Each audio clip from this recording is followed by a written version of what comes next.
We are live here on 12 Ounce Sports. Hello, everyone, and welcome to another episode of The Kuehl Show. I am your host today, the insider of the insiders, Tyler Kuehl. And where did that voice crack come from? Hello? Anybody hear that?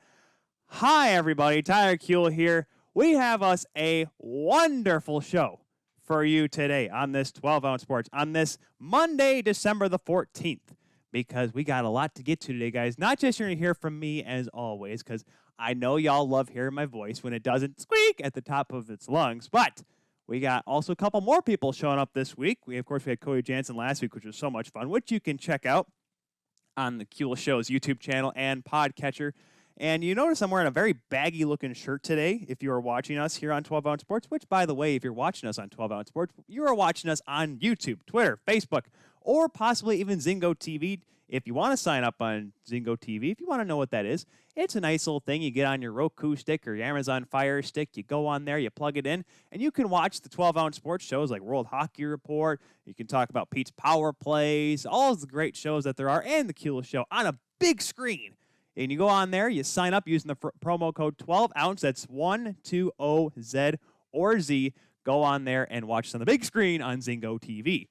Of course, we also must thank our sponsors for today's episode. We have down in that corner over there, mybookie.ag. Make sure you go on there because the NFL season's wrapping up soon, guys, but there's still plenty of money to win here. And also the fact that the NBA starts up here soon. Preseason's going on right now. Go on there, sign up using the promo code 12-ounce sports, sign up for free, win and get paid on mybookie.ag. Also, be sure to check out Second String Leather Company up there in that corner. Get it in there. It's on my laptop as well. It's everywhere, like swimwear. Second String Leather Company. Collection 7 is out there right now, and they have all sorts of deals out there right now, guys, for their holidays, because guess what? You want to get something for that special someone, right? You want someone that you care about, someone that you love so much. Why not get them something cool like a handcrafted waffle board wallet or something from their Collection 7? Maybe a bathroom bag so, they don't leave their stuff all over the counter. Maybe a nice little travel bag. Maybe a coaster so they stop staining your coffee table. Go to Second String Leather Company, secondstringleathercompany.com, at Second String Leather on Facebook and Instagram, Second String LC on Twitter. Be sure to go on there and check out all of their awesome stuff because they have a bunch of awesome stuff. On today's program, oh my goodness, you know what? I almost forgot, guys, and I forgot it last week too. And I'm incredibly ashamed of myself just because of typically of how good I am with remembering these sort of things. We have our own merchandise. Check that out. You see us wear it all the time here on the show. Check it out, teespring.com/store/the-Kuehl-show. That's the address. Of course, if you're watching us or listening to us, just go in the description of if you're on our YouTube channel, that is, go on there where it says merch. Click that link. Get your awesome swag, courtesy of your good friends here at The Kuehl Show and Teespring. The Kuehl Show, right here. That's this little thing right here, the TKS up over there. When you're also talking about today's show, use the hashtag TKS. And, if you're liking what you see right now, give us a follow. Go on your Twitter and at The Kuehl Show, hit follow. Go to your Instagram, at The Kuehl Show on Instagram, hit follow. Facebook, like us. I think that's how you do it still. I don't know. I remember when Facebook was, you become a fan of it. I remember that because I was one of those cool kids back in the day. That's how long ago it was. When it was like 2010, 2011, man. Remember how long ago that was? We're going to be talking to a guy that likes to look back at the early 2010s and the late 2000s as well because I'm wearing my awesome I'm wearing my awesome London Knight shirt today, 2005 Memorial Cup champions, because we are going to have later on the show at the bottom of the hour, Mike Stubbs, the longtime voice of the London Knights, will be stopping by. We'll be talking about the couple London Knights that are going to be in the World Junior Championships coming up here, which the Alberta health officials gave the official okay on, which is a good thing, even though a bunch of the European teams that were flying over from Edmonton had like a kind of a kerfuffle, almost a kerfuffle at the airport overseas. I don't remember how it all went down. It was kind of weird looking. But we'll be talking about those couple players that'll be on there, talking about how, he became with the London Knights and his experience, his favorite moments. Obviously, the 2005 and the 2016 World Cups were huge. We'll talk about some of the great players he called. Look, take a trip down memory lane with the one and only Mike Stubbs. Also, guest number 2 on the show is a good friend of mine, a guy that I've known for, almost a decade now, Marcus Kinney, who is currently the Grand Rapids Griffins, the AHL affiliate of the Detroit Red Wings, their strength and conditioning coordinator. Well, we always talk about, the X's and O's and how teams play and contracts and all that mumbo-jumbo. How about how these guys actually need to get in shape? Marcus will be the guy that will talk to you about that. And, if you ever want to have any questions for our guests or myself, if you ever want to ask me anything, which, would be interesting, but I don't know if that'd be a good idea because I may actually answer it. Make sure you jump in the chat, whether you're on Twitter, Facebook, or YouTube TV. Zingo TV, I don't know how to check that out yet. So if you're on Zingo, just go on the Facebook feed or the YouTube channel and just throw it in the chat there. Let me know what you're thinking. And, if I sound bad, awesome. If I sound great, even better. Exactly how it works. Yes, I know what I just said there. I double whammied myself. It's fine. But we got so much to get to today.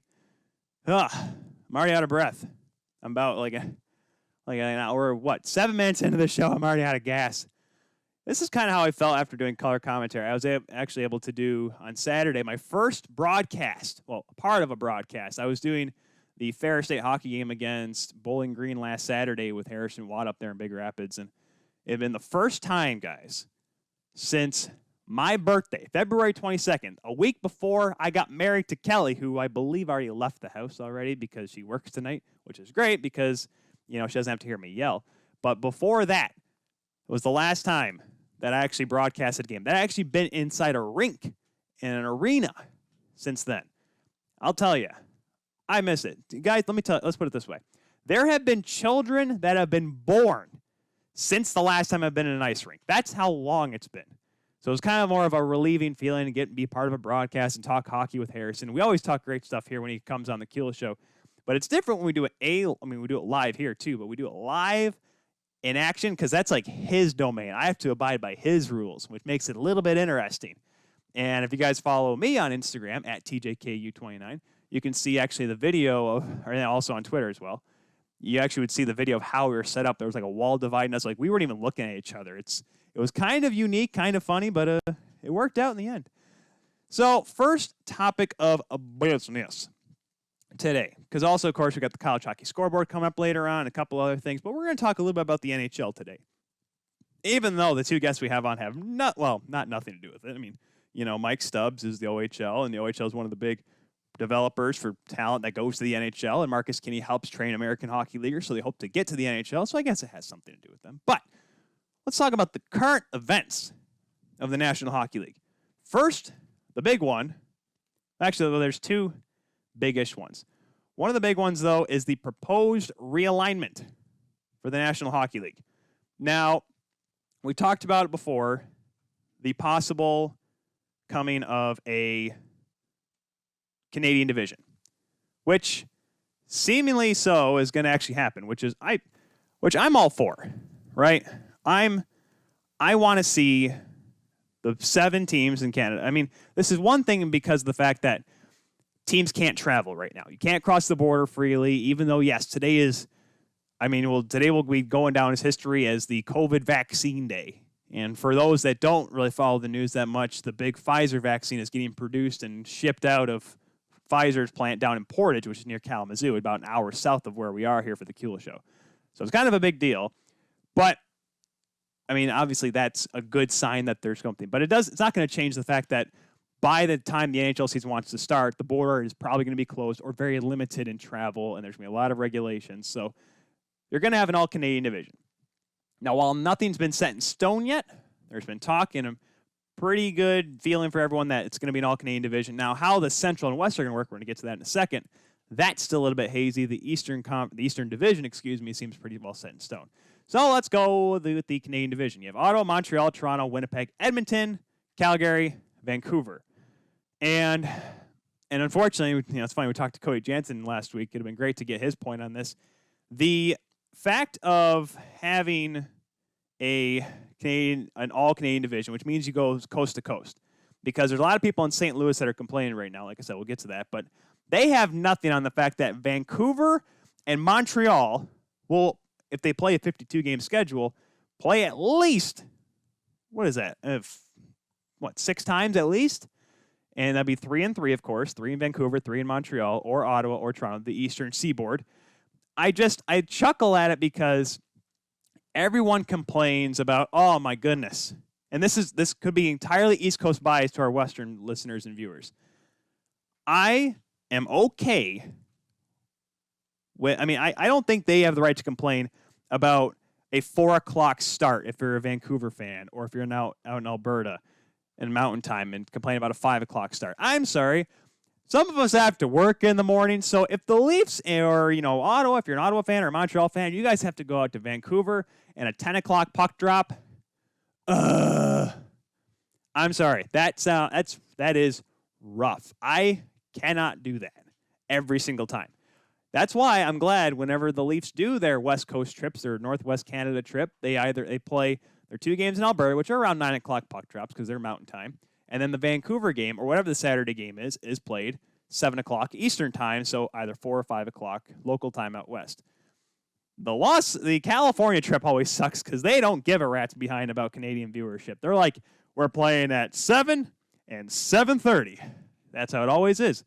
Last year was perfect, though, when the Leafs went on their California trip, because that was when I was on my honeymoon, so I was up till the wee hours of the morning just about every night, so it worked out. I got to watch the Leafs get a single point on that side trip, but I digress. It was a rough one, and then maybe they did need the COVID to kind of take a break because that season was going down the toilet, as we saw in the playoffs against Columbus. But, the hours, whatever, that's going to happen. And right now, guys, I'll be honest with you, yes, the 2 best teams on paper may be Edmonton and Toronto. Everyone's like, oh, Toronto will do great in an all-Canadian division. Look how they've done against them in the past. And true, but look at it this way. Calgary is going to be really interesting. They have Jacob Markstrom, who, is he still a starting goaltender? Or can he be the same Markstrom as last year? I don't know, but he's still a really good goaltender. You just seem like you have Tanev. You seem like you have a much more confident Calgary team. Tkachuk will be back healthy. Johnny Gaudreau will be in regular season Gaudreau form, so that'll be good for the Flames fans. You don't have to worry about them until the playoffs. You can, scratch them if you want, if you're smart. If you're Jeff Ward and Brad Living, that's what you do. But you have the opportunity then to really make some because Calgary seems to always play the Leafs tough. Calgary and Edmonton 6 times. Oh, my goodness. It'll be the olden days. Fights every night. Winnipeg will be a struggle. Ottawa's, and I said this before when Ottawa made all those deals in the offseason, they're going to be a lot more competitive. I don't see them losing 6 games to any of these teams. I think they'll play hard against Montreal.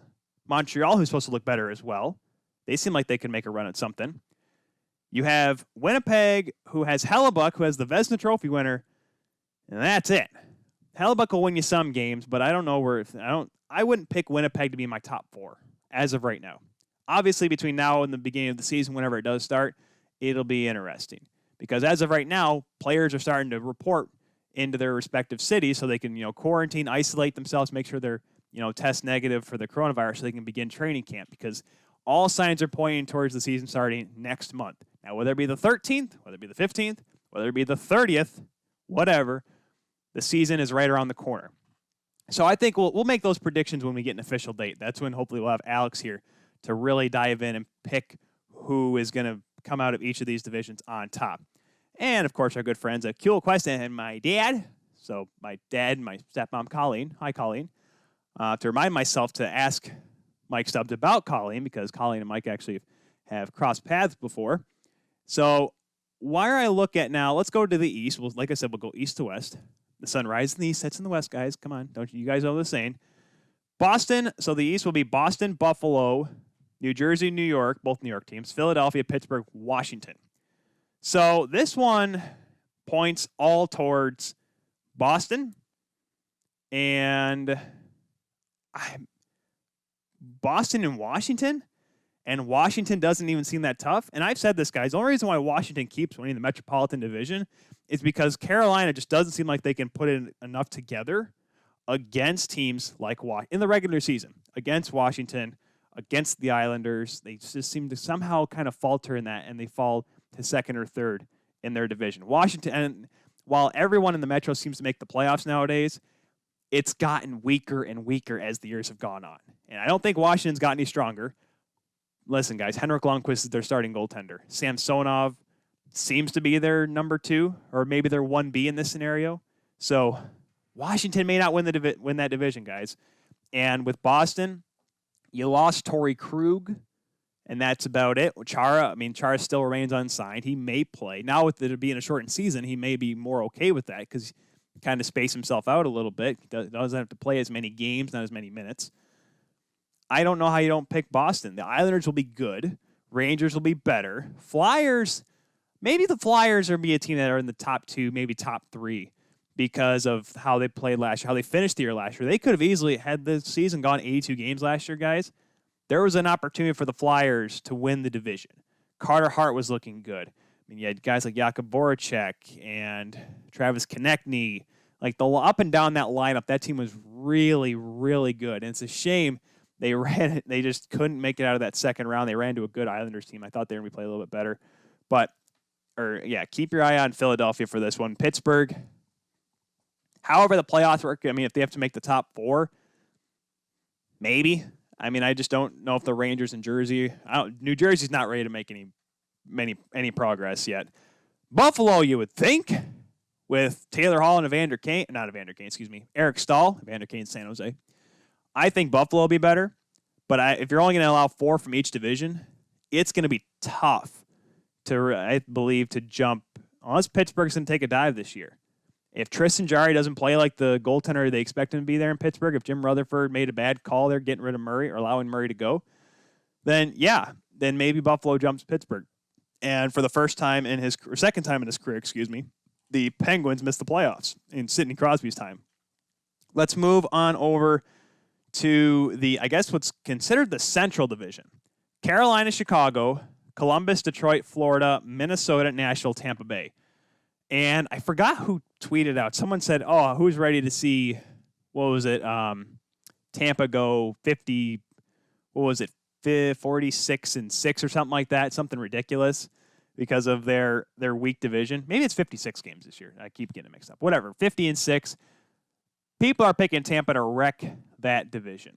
And yes, I concur. You have Detroit, who will be more competitive, but when you're playing teams like, Minnesota and Nashville and Columbus is still going to be a competitive hockey team, a defensive-minded team with John Tortorella behind the bench. But how do you pick Tampa to not demoralize the Nashville Predators? And I'm sorry, Peyton Turnage, and I'm sorry, Pete Weber, friend of the show, Pete Weber, the voice of the Predators. How do you expect that matchup to be in favor of Nashville? How do you expect the matchup between Chicago and Tampa be in favor of the Hawks?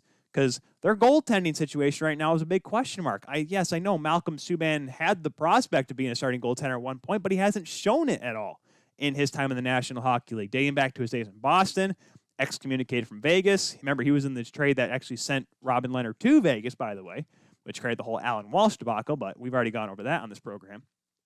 I'm interested to see how many games Tampa loses, simply because of the fact of how much they have the odds stacked in their favor. Now, granted, yes, they are on the East, and so is Florida, but you had to make sure. It's turned into slightly the Northeast division with that Eastern division because you can only put so many. You don't want to split up the Pennsylvania teams because Pittsburgh and Philadelphia fans, they already have that problem with the National League East and the National League Central between the Pirates and the Phillies. But you want that rivalry to be there because if Pittsburgh's not good, at least they'll fight Philadelphia every so often, right? So at least there'll be that to go on. Shoot, look at Calgary and Edmonton. Had those two teams been in separate divisions for a few years there, those games would never have mattered. At least I'm like, hey, they play each other 4 times a year. I can go for a 100 penalty minute game between 2 sub-500 teams. Let's do this. At least that was the entertaining part. So Tampa's really, really looking good in that division. And then you have the West, which is where we're going to get into a little bit of a hot debate here. Anaheim, Arizona, Colorado, Dallas, Los Angeles, Vegas, San Jose, and St. Louis. Now, here's the problem with St. Louis. Everyone's complaining and everyone's up in arms because technically Minnesota is further west. No, Minnesota's further west than St. Louis. I was making sure I had my words right there. How do you not be a little mad if you're St. Louis? Because, of course, Laura Astorian, who I follow on Twitter as well, she's a two-time guest of the Kula Show here. She's obviously mad because, oh, great, half the games you won't be able to watch because of the 10 o'clock, 9:30 starts and what have you. And I get it. Like I said, I don't like when the Leafs go out west, or any West Coast games for that matter.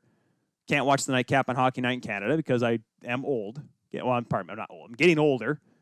The other night, shoot, it was about 9:30. I'm looking at my watch. I'm like, I better go to bed soon or else I'm going to fall asleep on the couch. But that's neither here nor there. But I almost wonder, could you imagine? I mean, look at this division now. Dallas will still be good. They're not. Of course, then again, last year I didn't think they were going to make the Stanley Cup Finals either. But I don't believe they're going to be as good either. I feel like Hudobin's not going to be up to snuff. I feel like Bishop, his career is on the downturn.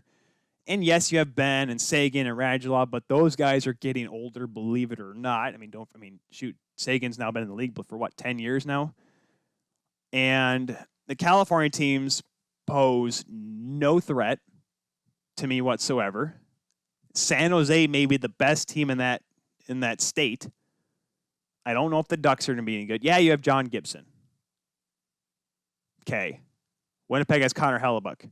At least Winnipeg has a couple of scorers. Not Ryan Getzlaf and, Ricard Raquel. That's really all the Ducks have. Los Angeles, Jonathan Quick. I mean, my goodness. That guy's he's not even a fart. He's a toot. He's a toot that's not even, he's not up to snuff anymore, guys. Jonathan Quick is no longer a number one goaltender in this hockey league. I apologize to all my West Coast fans out there. John Hoven, Mayor's Manor, we've had him on before. I'm sorry. Los Angeles ain't good enough. So, St. Louis is in a good spot because at least you have a really good chance of finishing third or fourth. Because, yes, you do have Colorado, and yes, you have Vegas, who odds are going to be the top two teams. Unless for some reason Francouz has a problem and Grubauer has a problem, and then you're looking for your third-string goaltender who's not Michael Hutchinson anymore. Remember, he's signed with the Leafs. So I don't know what you're going to do if you lose those two goaltenders. But if they stay healthy, a McKinnon, Landeskog, Kadri, yeah, you lose Zadorov, but you still get Devin Taves back there to kind of fill that hole in the defensive role. He's a very good defensive-minded defenseman. How do you not like Colorado? How do you not like Vegas, even though literally they're going to have to get rid of 3 or 4 of their players? They'll still be a good team. They'll have two number one goaltenders in their system. I really like where they're at. I like where Vegas is at. And St. Louis, I mean, I get it, the whole West Coast game and having to stay up late to watch your team, but would you rather stay up late and watch your team and lose some sleep or play Tampa 7 times this year? Tell me. I mean, am I wrong here, guys? I would rather play the California teams. Arizona's going to be good. Kemper's going to be good. They may be scrappy, but that division may be interesting, maybe tough to get through. But if St. Louis is able to have a good hockey club and not flame out like they did last year, if Bennington can return to form, I like where St. Louis is at. Would St. Louis win more games in the Central? I don't know. But then again, when you're playing Detroit, Chicago, Minnesota, and Nashville, yeah, you have a better chance to win. But then again, you play the 3 California teams. I think St. Louis may be in a better spot than the out west guys. I want you St. Louis fans to come out and tell me. Let me know what you guys think. But I don't see why people are mad of a better division and of a possibly easier division. Now, yes, what if Arizona turns it on? What if all of a sudden Ekman Larson puts up a 45-point season, Connor Garland tears up the league? Then yes, St. Louis would be in a little bit of trouble. But until then, I don't know. I could not tell you what the problem would be with St. Louis. Like I said, I don't feel for St. Louis fans because the Leafs are going to play out west, 7, 8 times this season. So now granted, yes, there is a lot of talk. I'm like, oh my goodness, they're going to have every Leaf game be at 7 o'clock local time out in Toronto, whether it be in Vancouver, whether it be in Winnipeg, whether it be in Toronto. It's going to all be 7 o'clock. If that happens, okay, then I can see the argument here. But I'll tell you right now. I mean, how cool would that be? Imagine if you live in British Columbia. A, you live close enough to Whistler Creek to go up there during the wintertime. Secondly, you get out of work around 3 o'clock, okay, whatever. It's Saturday night. Like, hey, I got nothing going on this Saturday night, guys. Hey, you guys want to come over, have a little early dinner, watch the first game of Hockey Night in Canada, and watch the second game on Hockey Night in Canada? How nice would that be? Instead of, all right, guys, it's 5 hours till the Leafs play. They got Montreal tonight, and then what's the nightcap? Vancouver and Los Angeles. What time? 10 o'clock. Okay, that may be a tough one, guys. We'll watch the Leafs game, and we'll see how it goes for game 2. I think if you're out west, you're in a better spot. The air is drier. You don't have to. I mean, yes, I know the forest fire is a little bad, but you don't have to worry about wet snow. You don't have to worry about moist. You don't have to worry about gosh darn humidity. And you get early start times for games. Oh, guys, I can't hang out tonight. Games, I'm sorry. Gets you out of stuff. You don't have to just say that to people. Be like, oh man, I can't hang out because I got paperwork or whatever. You can just say, nope, game's on, guys. Can't do anything for you. I like to think that's a good way to look at it. Maybe that's me being the naive optimist. Maybe people out in British Columbia just don't like watching hockey during the daylight. I don't know. I mean, here it's 4 o'clock and it's dark already, so maybe it's different nowadays. But regardless, so those are the proposed realignment. Now, yes, there's still discussions going on right now. There may be changes before the official schedule gets put out. Obviously, like we talked about, there are schedules being thrown out right now or being put together. Multiple schedules based on if St. Louis stays in the West, if St. Louis gets moved to the Central, Minnesota gets moved to the West, or someone else gets moved to the West. Something will happen, but people are working, which is good. From what we've heard for the longest time, there was no one working. Everything was kind of just being blah. But, folks, we got to take a quick break here because we have our guests waiting on the line. We'll get to them here when we come back. More of the Kuehl Show here on 12 Ounce Sports.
And welcome back to the Kuehl Show, everyone, here on 12 Ounce Sports. Tyler Kuehl here, riding solo this week. Now with our guest, our first guest of today's show. This one's a kind of a cool one for me because, hello, I'm repping the London Knights here, and, I have some family from around the area, London, St. Thomas area, been to Canada multiple times, and one of my favorite teams in the OHL. Maybe it is my favorite because I do cheer for them pretty much for the most part whenever I watch the OHL because they've had so many great players over the years. And yes, that does sound kind of like a bias thing because, they're so good. But they weren't always good. We'll kind of get into that a little bit more as we now introduce our guest. He is the longtime voice of the London Knights. He is none other than the man, the myth, the legend. He is Mike Stubbs. Mike, how you doing, sir? Mike, this is kind of cool for me because, of course, I would say this. You and I are actually we have a couple similarities. One, we're both play-by-play broadcasters, so we both have that. And we're both in talk radio. I'm over here in Grand Rapids on Wood Radio. You yourself on 980 AM out there in London. I mean, typically I've been asking people during this pandemic, what have you guys been doing over this time? You guys, we must be pretty bored with everything. You yourself, you and I, we've both been working. Yeah, you know what? I've been on a downstairs couch since March, and it was strange at first. I don't know how you're feeling doing it out of remote locations, but doing 3 hours of talk radio out of your own house, it took a little getting used to because it doesn't feel real at first. but it's definitely real, and it's been happening for a long time. But it's been great, actually. It really has been great, and it's been a way to stay connected with everybody and kind of stay on top of things. I don't know how you're feeling about it. Are you doing it from a downstairs couch too? So I actually got hired at the perfect time. For a while, I was hired back in September, and I applied back in August, and it was right as they were allowing anchors to come back into the studio because we have a big morning show out here in Grand Rapids. And I just remember because I mean, I do this is in my office, in my apartment, so it's not too much of a difference. And I'm sure you've done, or a lot of other people in the media have had to do during COVID and whatnot. But it was weird at first because there was a brief time like, hey, we may go back when things kind of got a little bit, worse back here in Michigan. And I know in Ontario, they had a second spike there as well. There was like talking like, hey, we may have to go back into our office. I'm like, it's one thing when you're working in a newsroom. I guess the only thing, Mike, and I guess you can attest to this too, you wouldn't have people calling you and telling that you're doing a bad job. Am I right? Well, I mean, emails and tweets and who knows, everything kind of works the same way in that way. But no, it's been interesting. Yeah, it certainly has been indeed. And Mike, I mean, because of course you do that. You do so much other stuff around there. You're not just a play-by-play voice, because the voices that we've had on here, and they always have very different upbringings into this business. And we'll get in a little bit more of your London Knights career, but how did you get into play-by-play broadcasting coming up in Ontario? Well, Tyler, you're exactly right. And anybody who asks about this, and I do some teaching at a local community college, Fanshawe College in London. Great school. You're asked a lot, how do I do it? How do I become a play-by-play broadcaster? And Tyler, you just said it. There's no one way. Everybody's got an individual path, and there's no right way. There's no wrong way. There's just your way. And so that's certainly something that I guess I followed. I always go back to when I was 5 years old. I got a poster of an O-Pee-Chee hockey card set where they weren't cut out. And I couldn't wait to get it home. Got it for Christmas. We drove home through a snowstorm. Couldn't wait to get home. Didn't know why. I was 5. And I just wanted to cut it out and cut all the players so that I could make hockey games and call them. And that's kind of where I honestly got my start in all of this, was calling my own little hockey card games when I was really little. And then you graduate to the VCR and you call it into a tape recorder. And from there, you graduate to being able to do some Junior A and Junior B and whatever your local cable station happens to cover. And I went to Western, was fortunate enough to do a lot of Mustang games and football and basketball and hockey and even a little baseball. They didn't really have a baseball team then, but for whatever reason, baseball games would come up every once in a while. And from there, just have been lucky. That's kind of what you need, luck and timing all the way through. And I've been pretty blessed with both. It's funny because my dad is watching this right now, and you talk about calling games, and unfortunately, I was past the O-Pee-Chee time. I got more into the upper deck card time, and I would have my cards laid out, and not like classic Phil Esposito, but like Phil Esposito cards. So I have like the Boston Bruins on one side, and they would for some reason taking on the Grand Rapids Griffins, the old IHL, like of course. Dan Cole, Bruce Ramsey, Ian Gordon, like just the Griffins All-Stars versus an NHL team. But I mean, that's how everyone gets that start, and that's how they get that niche.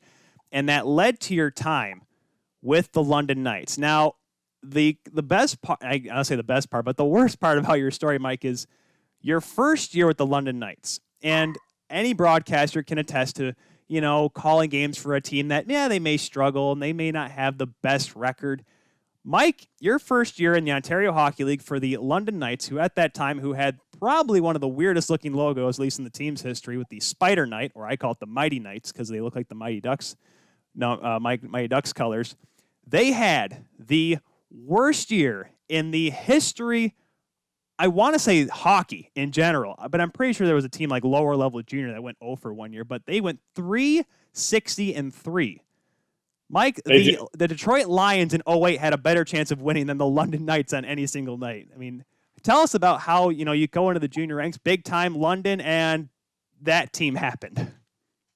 Yeah, I mean, it was an exciting year because it was a year where you just never knew what was going to happen. there were always stories. It wasn't winning 5-4 in overtime. It wasn't somebody scoring 5 goals in a game, but there was always something happening. And Tyler, I love the shirt, but that team was as far away from that shirt as it could possibly get. And you get through a few years and you start talking with people who were around the organization then, and every one of us have always said, why didn't we write a book? Why didn't we keep better notes? And the thing was, you really were in disbelief as the year went along. You always thought it was going to turn around. The team started off losing its first 3 games, and that's not uncommon. That happens. It's not great, but it happens. And then they just didn't win, and they didn't win some more. And you just kept thinking, no, it's going to turn around, because they did have some talent. Picture this, all right? You've said the record, 360-3. All right, here's a little trivia question for anybody who has no idea what the answer is. How many NHL draft picks came from that season? At the end of the year, how many players from that team that won 3 games, lost 60, and tied 3, because you could tie in those days, Yep. How many players were drafted? The right answer should be 0. None. Wasn't it like 7? It wasn't quite that many, but it was 4. 4. I remember reading up on it. Off the team that still holds the record for fewest wins and fewest points in an OHL season, an Ontario Hockey League season, and a Canadian Hockey League season. So all of Major Junior, 4 guys were drafted, because this team, the players, actually had promise. And a couple of years later, a lot of guys who maybe weren't necessarily on the team, but a couple of the rookies had a chance to be on a team that got to within 1 win of the Memorial Cup. So they went to Game 7 in the OHL Championship Series. But you never believed that would happen. Their first win came on their final game before the holiday break. So if you and I were talking right now and a season had begun, say, September 21st, that's usually September 21st, September 22nd, just for argument's sake, that's about when the year begins. They would be about to win their first game this Friday night.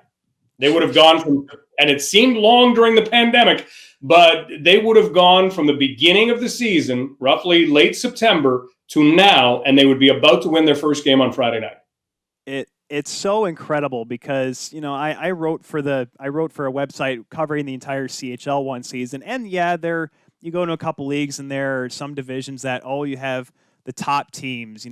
I think a couple years ago, Ottawa 67s were kicking tail, but then there was there was a widespread. That was a nuclear widespread between the top and bottom of the league. But for yourself, then you go to Calgary for a couple years and you come back, and right when you came back in 2000, that is when, like you said, it was right after they came. Was it the year after or the 2 years after they came 1 game from the OHL championship? Was it 2 years after? Yeah, 2 years after.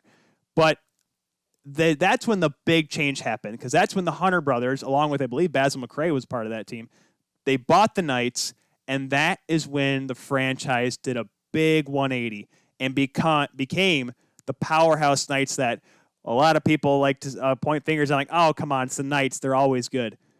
Yeah, but that's only been for the last 20 years, because late in that 05 season, they never won a Memorial Cup, Mike. I mean, you came back almost at the perfect time for this London Knights franchise. Well, I'm a passenger on this ride, and you know what? As memorable as the 360-3 run was, and the next year was a little tougher, you got to see the guys really grow, and some great people took over that organization at that time. Paul McIntosh was there. Gary Agnew was there. Paul McIntosh is involved with the Dallas Stars right now, and they just had an incredible run. Gary Agnew has been in the National Hockey League, so they really started to climb.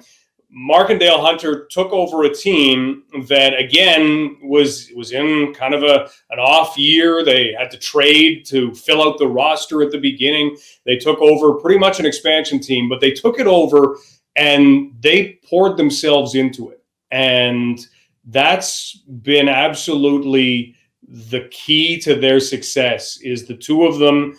And Basil McRae is still a part of the organization. At times, he's even taken over the general manager reins when Mark Hunter was with the Toronto Maple Leafs.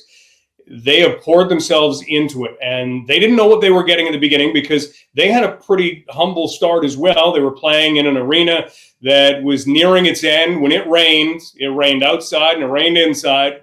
And they were the ones who got the mops up. And if the ice needed to be resurfaced before practice, that's what they did. They kind of did all of the things that needed to be done, and they started to build a team. And they looked ahead on the calendar when they took the team over. And they saw that in 2005, the London Knights had an opportunity, as did anybody else in the OHL, to bid to host the Memorial Cup. And they thought, I wonder if we could start to build our team and we could have it in as competitive as possible a position in 2005. Maybe we host the Memorial Cup in London for the very first time, because there was talk of a new arena at that point, and they knew that it was coming. It would be a big arena. It would hold 9,000 people for hockey. And that's where they set their goal. And they built toward that. And that shirt that you have on is living proof that that plan, it kind of worked out okay.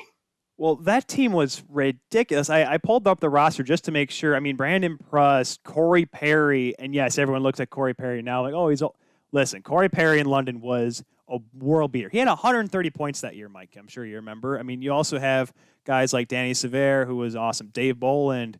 I mean, the list goes on and on. Goaltenders, Adam Dennis, who had an incredible year as well. That, and of course, Gerald Coleman was the starting goaltender for the majority of it. Like, top to bottom.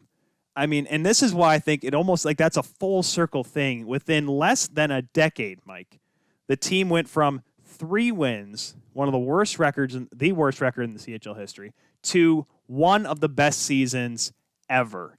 I mean, it was just this incredible turnaround over. And yes, it took a while, but they got there and they did it in style. They did.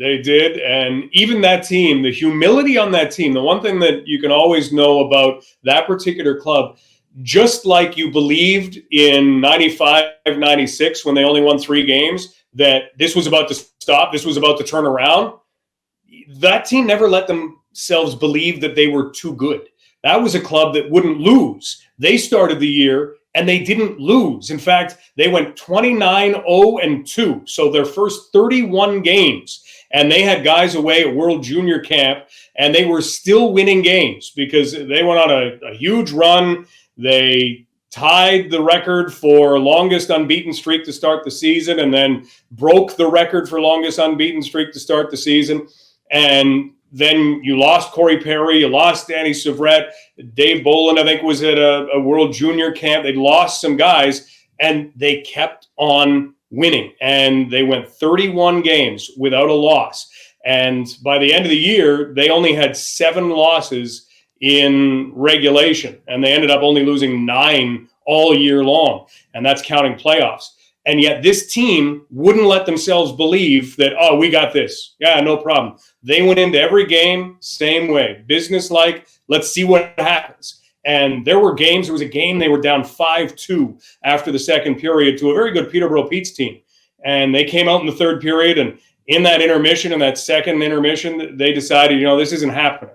So they were not afraid to stand up and say, hey, you have to be better. I have to be better. You have to be better. This has to be better. And they were accountable to each other. And they went out and they ended up winning that game 7-5. But there are so many different examples that year of just, you never know. And we're not going to say that it's for sure. They won the OHL championship, and they played Sidney Crosby and the Rimouski Oceanic in game 1 of the Memorial Cup. And Rimouski had gone on this huge run. And the headlines were all about Sidney Crosby, who was about to go first overall in the NHL entry draft. Right. And the Knights players will even admit, going into that first game, so it's opening night, the Knights have, taken all the pressure off their back because you didn't want to go in as the host team. You wanted to go in as a champion. If they had lost in the OHL Championship Series, they still would have hosted the Memorial Cup, but they wouldn't have that fact that we've earned our way in. So it was a big thing that they wanted to do. And they were sitting around wondering, well, how good is this Sidney Crosby? He wears skates like the rest of us, right? He's got 1 stick, right? He's not playing with 3 sticks. They don't put an extra puck on the ice for him. How good is this guy? He can't be that good, right? And so they get out onto the ice, and they watch them warm up a little bit, and then the game starts, and the puck drops, and Sidney Crosby wins the faceoff at center ice, toe drags a Knights defenseman, skates across the blue line, zings a pass across the ice, and the Rimouski Oceanic in about the first 5 seconds of the game hit the crossbar. And everybody on the bench just went, whoa, who is this guy? And Rimouski was up 3-1 at the end of the first period. And the team went in, and instead of saying, we're out of our league, we don't have this one, they came to the conclusion that, well, that's probably the best that they can do. And we're hanging with them. Might not have the lead, but we're hanging with them. And they came back. They chipped away. Mark Mathot, who went on to a long NHL career, was not a goal scorer. Never was. He was the reason Erik Karlsson in Ottawa was able to take the puck up the ice, because Mark Mathot was always back covering off defensively. And he scored 2 goals, including the overtime winner. And to this day, anybody who's at that game will tell you it's the best game they've ever seen live. I've never heard anybody say, no, I got that one beat. You can't beat it. It was unbelievable. And the Knights ended up going on to win the Memorial Cup that year to help create that shirt.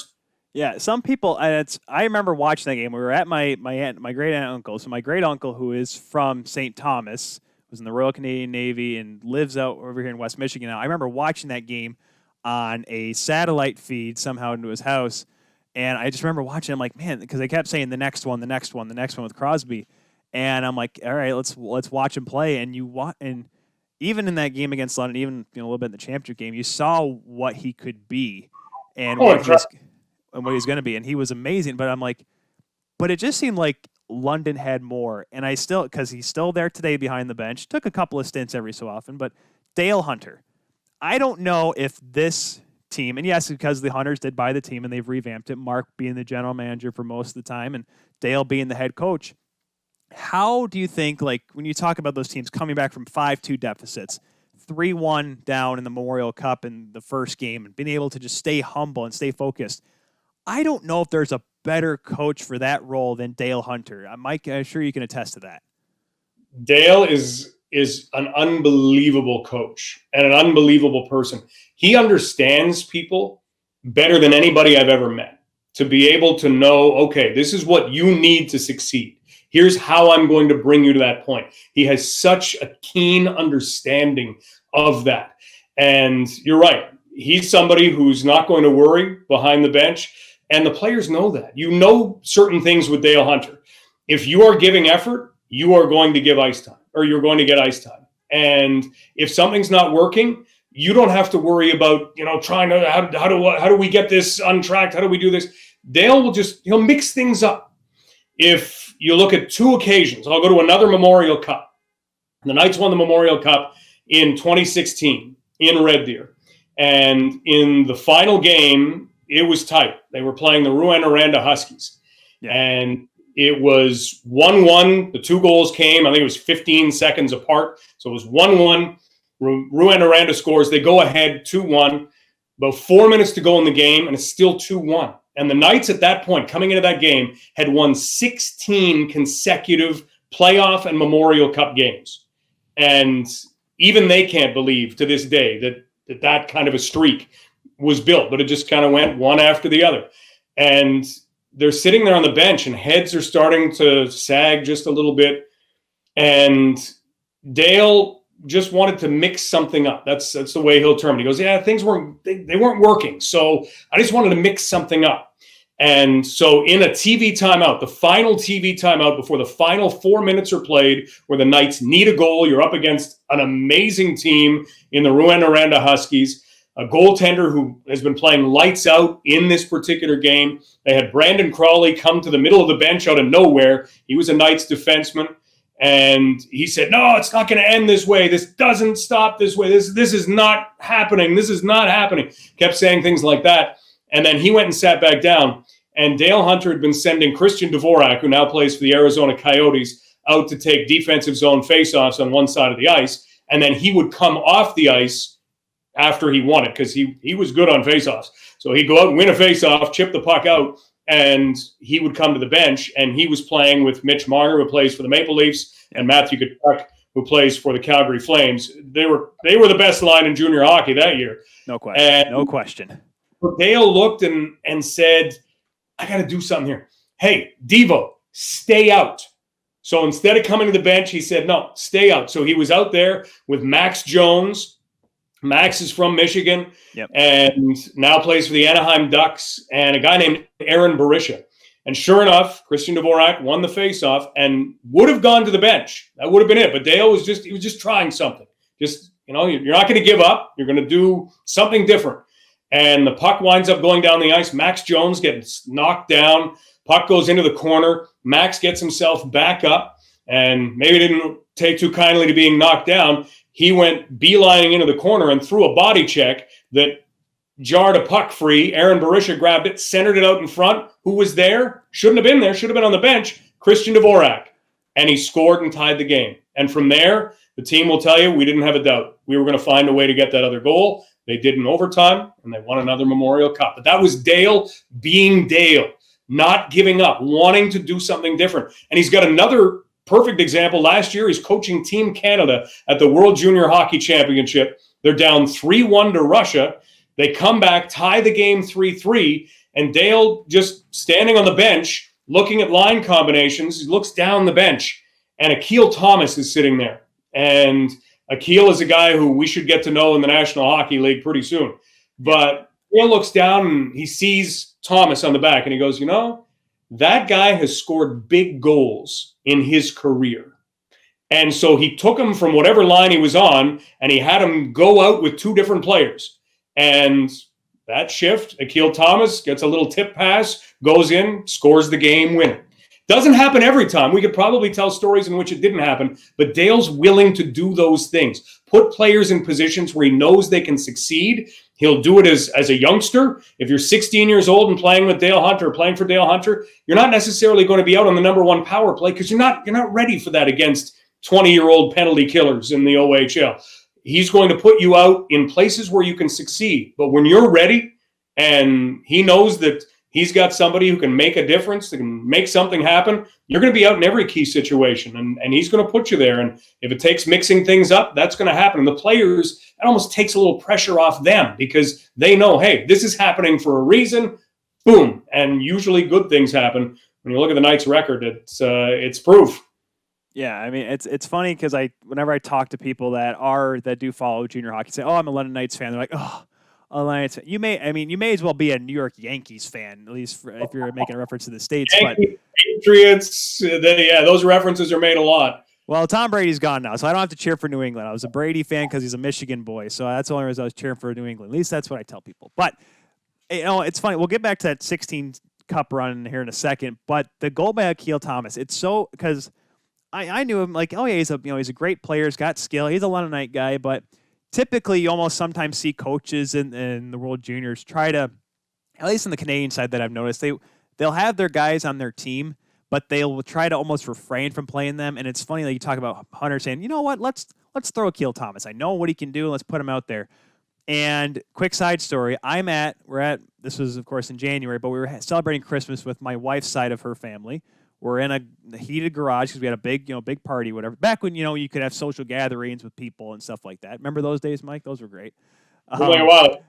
But there's a football game on, card games being played. I'm with my phone next to me watching this game, and I'm literally almost like, everyone's like, Ty, are you okay? And I'm like, because Russia was going to win. And Mike, this may be no shocker. I have a Canada mug, a Leafs mug. I'm a Knights fan. I like Canada. I lived there for a little bit, played some senior league up there. So I like the USA. Yeah, Canada's pretty nice. But I remember I'm sitting there like, and of course my wife comes up to me and she's like, at the time we were still engaged. We didn't get married till this past year, but she's like, come on, interact with the family. Like, we are losing to Russia right now. This is not good. And they start to come back. Hayden gets a big goal. I'm like, all right. And they tie it up. And then this loose puck just kind of squirts into the zone. I'm like, huh. And like, Akil, well, the goaltender's got to come out. No, he's not coming out. And I see Thomas just beeline from the wing, and he scores. And I let out this yelp that literally scared everybody. I like jumped out of this couch that was in there, and everyone's like, what happened? And like, everyone's looking to the football game to see what happened. I'm like, no, nothing happened, guys. Let me just go back into my corner. Nothing happened. And I'm sitting there, I'm like, yes. I'm like, because seemed like such an unexpected play, but that's what people realize. And that's why you talk about Thomas being a guy that's going to be in the NHL and a name that we're going to say a lot, because while he was not the guy on that Canadian team with Lafreniere and Hayton and all those other guys, he showed that while he may not be the biggest guy on this team, he's got the ability to be a big guy for another team in the future. That's what I like about Akil Thomas. That's right. And that's the kind of stuff that good coaches will recognize, and they make use of it when it counts most.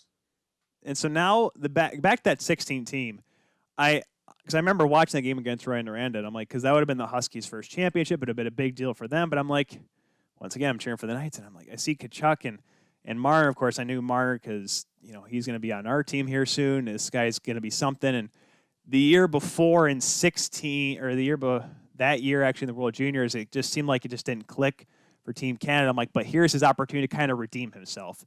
But that team was it was solid. They had Tyler Parsons as your goaltender, and unfortunately, the next year was when he would beat Canada in the World Juniors. But because then again, I have my things with shootouts and championship games. They just don't seem like they should be there. But I mean, that 2016 team was magical as well. Do you think, looking back on it, which team was more special in your eyes, Mike, and which one was more fun to call? The 04-05 team, which some people still call the super team, or that 15-16 team? Which one do you think was better? I don't know. That's those roads are so long, and there are so many fun parts of both of them. I was lucky to be a part of both in that way, and just being able to call games. But the players on the team, the one thing they had in common was you could feel something special about them. And the 04-05 team was so good, and it was almost like they had to just settle themselves into position and focus, and they did that so exceptionally well that, hey, everybody was telling them, you're the greatest, and they kept that humility. And the 2015-2016 team that won, it was kind of like, we're going to go out and get this, and nobody's getting in our way. And that was maybe the difference between the two of them, was just in that sort of attitude, because in 2016, they were on this roll, and they can look back and credit a series in the playoffs against the Owen Sound Attack that they fell behind in. And Owen Sound just caused them to raise their game so much, maybe to a level they didn't realize as players they had. And then it kept going from there. And no matter who they met, especially when it got later in the playoffs, you'd had teams on good runs, and they kind of thought, yeah, this run's going to continue. We've been playing great. And the Knights just kind of went, okay, well, here's how we've been playing, and out they went.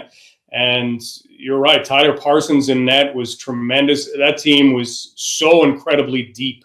And there were players on the team that maybe didn't get the credit that some of the front end talent would, but Jacob Graves, who now plays in the ECHL, he was a guy that came in as a player that had played on a Memorial Cup championship team, and he just provided this, don't worry, I got this.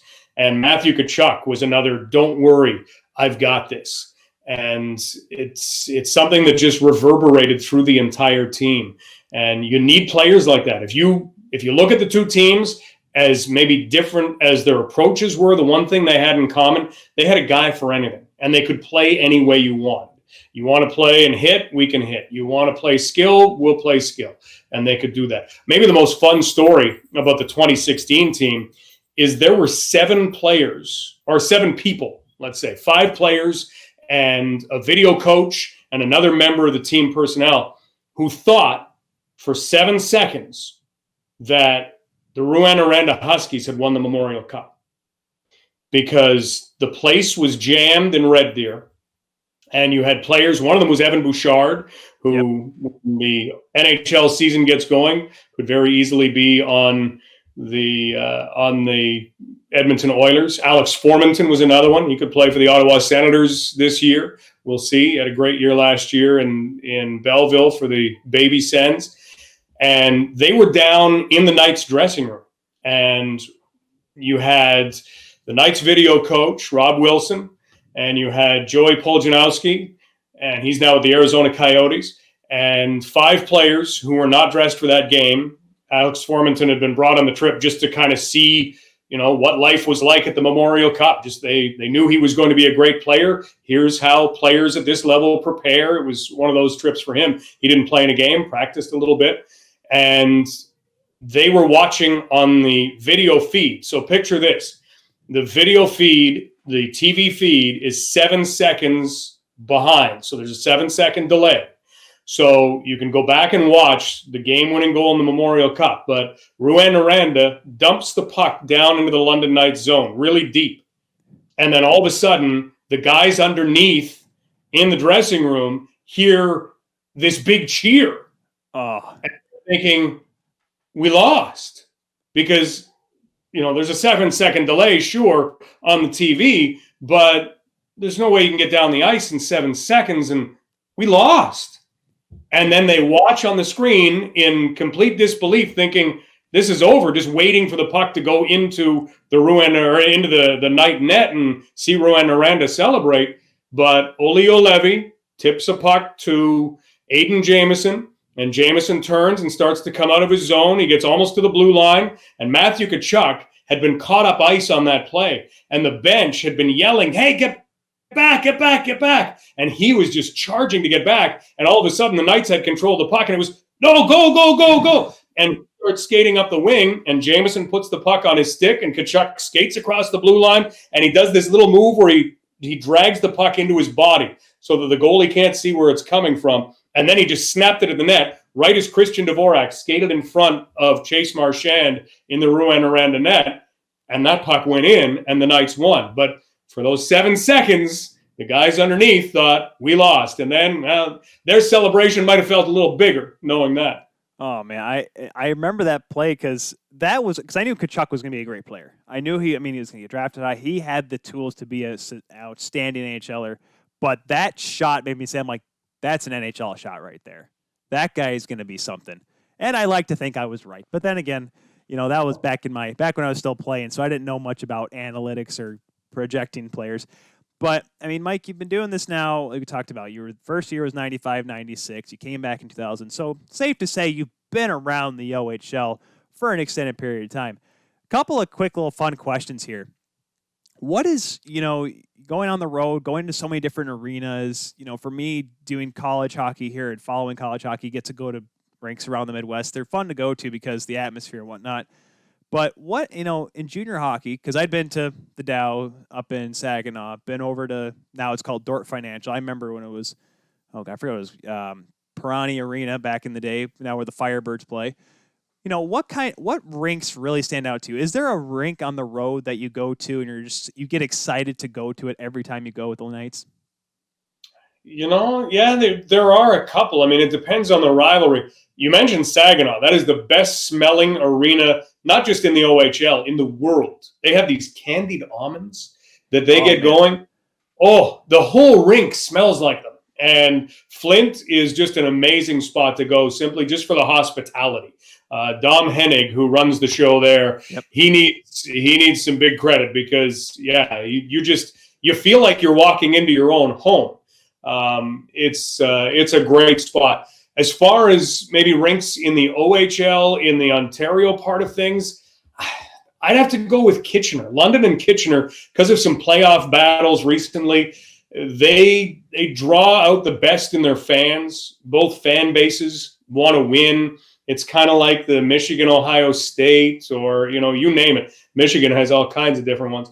But it's, you name a rivalry that really makes you want to beat the other side. That right now is London Kitchener. And both buildings are big. Kitchener's this arena that has been redone several times. So it's kind of like if they took the old Montreal Forum and kept it alive and just kept making it new and added luxury boxes and took the roof off and made it bigger. And those are the things that have happened with Kitchener, where you can't walk up the seats in any other configuration than single file because it's about this wide, and you just kind of walk up to your seats, and it's just a remarkable atmosphere. So I love doing games in Kitchener. Great broadcast spot for it. But there's a lot of spots on the road that are great to go to. You're pretty lucky simply because in the OHL, a lot of the creature comforts that were brought into the big leagues now exist in junior hockey, where you're not walking into a rink and looking over and seeing, well, it's minus 20 outside, and by the end of this game, it's going to be minus 25 because there's a big hole.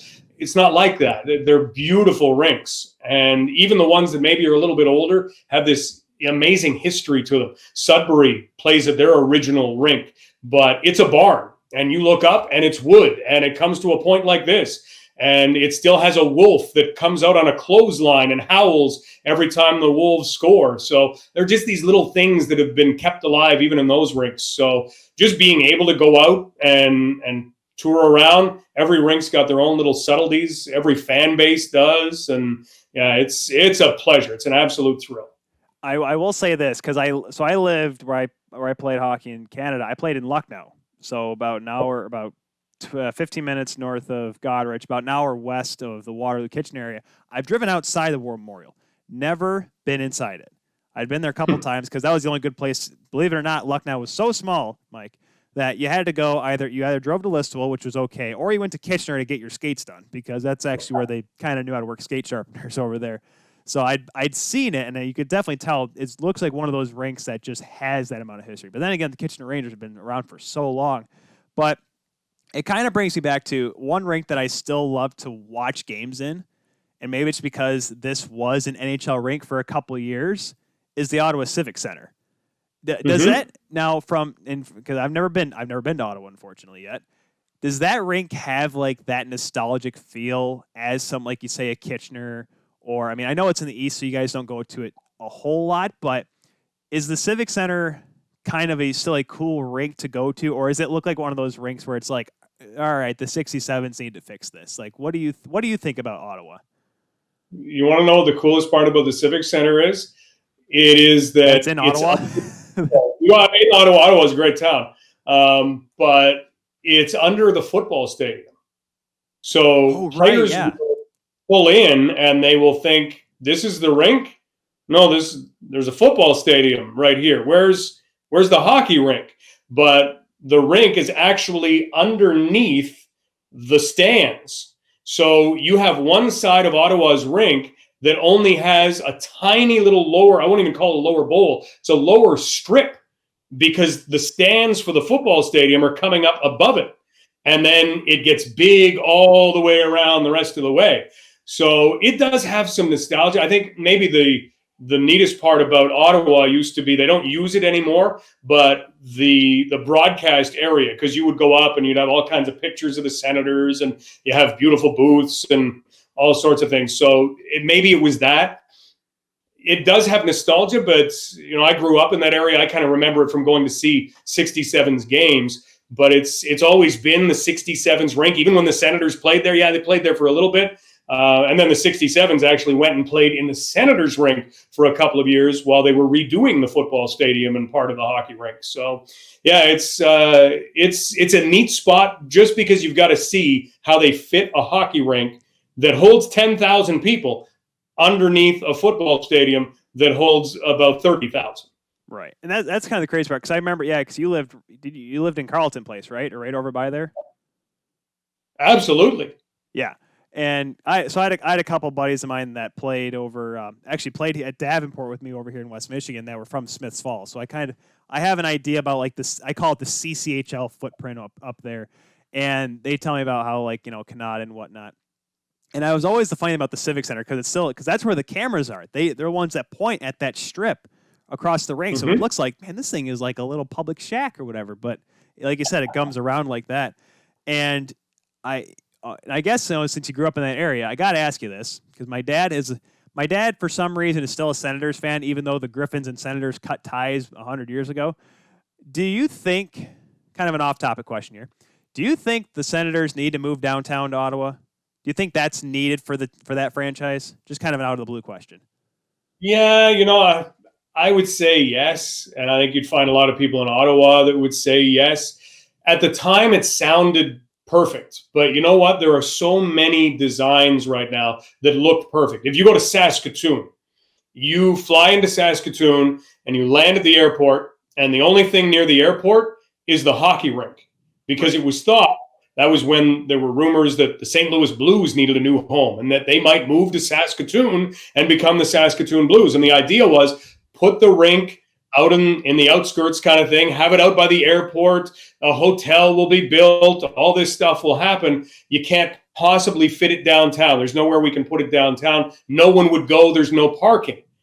And that used to be the way that you would think about things. And then rinks started to go downtown and people realized, no, you can put a stadium or a facility in the downtown. People will get there. They'll find places to park. They'll use public transit. It'll work out. And so now to have that downtown atmosphere, yeah, I think it needs to be a little closer. It's where do you drop it in Ottawa's downtown? They've talked about LeBreton Flats. Yeah. But that has a lot of work to be done with the ground underneath if you're going to support a big stadium on top of it. It'll be talked about for a long, long time, but they had thought, you mentioned Canada, they thought that when it went into Canada, that is kind of a little, I don't want to call it a mini city, but it kind of has the makings of that, kind of a suburb of Ottawa. They had thought when you drove outside of the city, you'd go and you'd park and that you'd get that area building up, and it just hasn't happened the way they envisioned it. And now all people do is complain about how difficult it is to get out of the parking lot. It's like going to a football game in Buffalo. You're going to spend some time tailgating and it's a lot of fun. You're also going to spend some time getting out of the stadium at the end. So it's very similar to that. So do they need to move downtown? They don't need to. They have a beautiful facility, but at the same time, to have what Philadelphia has, or to have what Detroit has built with Comerica Park and Ford Field and Little Caesars just around the corner, to have that atmosphere that everybody seems to love, they don't have that and they won't have that where they're situated now. Yeah, it's funny because you mentioned how they wanted to move out because they'd be better, and that's, of course, what the Lions and Pistons did. The Pistons went over to Auburn Hills, the Lions went to Pontiac, and now you don't want to go to either of those towns, because the teams moved back into Detroit. So I would like to say, out of all the things that Detroit is, maybe they have a say, hey, guys, see, you can move back to your downtown area. We did it. I mean, even though the Lions and Pistons don't win anything, but, neither here nor there. But, I mean, it's so interesting to look at all that. And, this has been a fun little trip down memory lane with you, Mike, because, like I said, as a Knights fan and kind of coming from a family not coming from a family, a distant family that is from that area. I mean, the Knights are, with the ownership that it is, and it's just so funny to look back because I was born into, my first couple of years was this Knights team that was a championship contender. But people they forget that the 2005 championship was their first Memorial Cup. They were so bad the decade before that, it seemed like. And they were able to turn around. And you yourself, I mean, were there any other moments that really stuck out to you outside the Memorial Cup, outside of the 360-3 that will stick with you for the rest of your time? Yeah, there are a lot. But I think just being able to watch how this has happened, because you look at the system that the Knights have put in place. If you want the Knights blueprint, give Mark or Dale Hunter a call. They'll tell you. They'll show you. They'll help you because people helped them when they first got into the league. And the thing that you'll find hard is having the work ethic that it takes to put that blueprint to use. They work so incredibly hard. Mark has this eye for talent. What he might see in one viewing, it will take you 30 games to appreciate. And he'll be able to go out and with his scouting staff, find that talent. And then Dale and his coaching staff, they develop that talent. And in junior hockey, you don't have a lot of time. You've got guys for 3, maybe 4 years, and that's all. And your roster is always turning over. And so you don't have a lot of time to develop. And a lot of teams will be very good at finding the talent, but development won't be there. Some teams won't maybe find the talent, but they'll be very good at developing it. It's very rare to find both. And the Knights have that. And it comes from a work ethic. It also comes from kind of a family values setting. Dick Hunter is the father of Mark and Dale, and he instilled these incredible family values.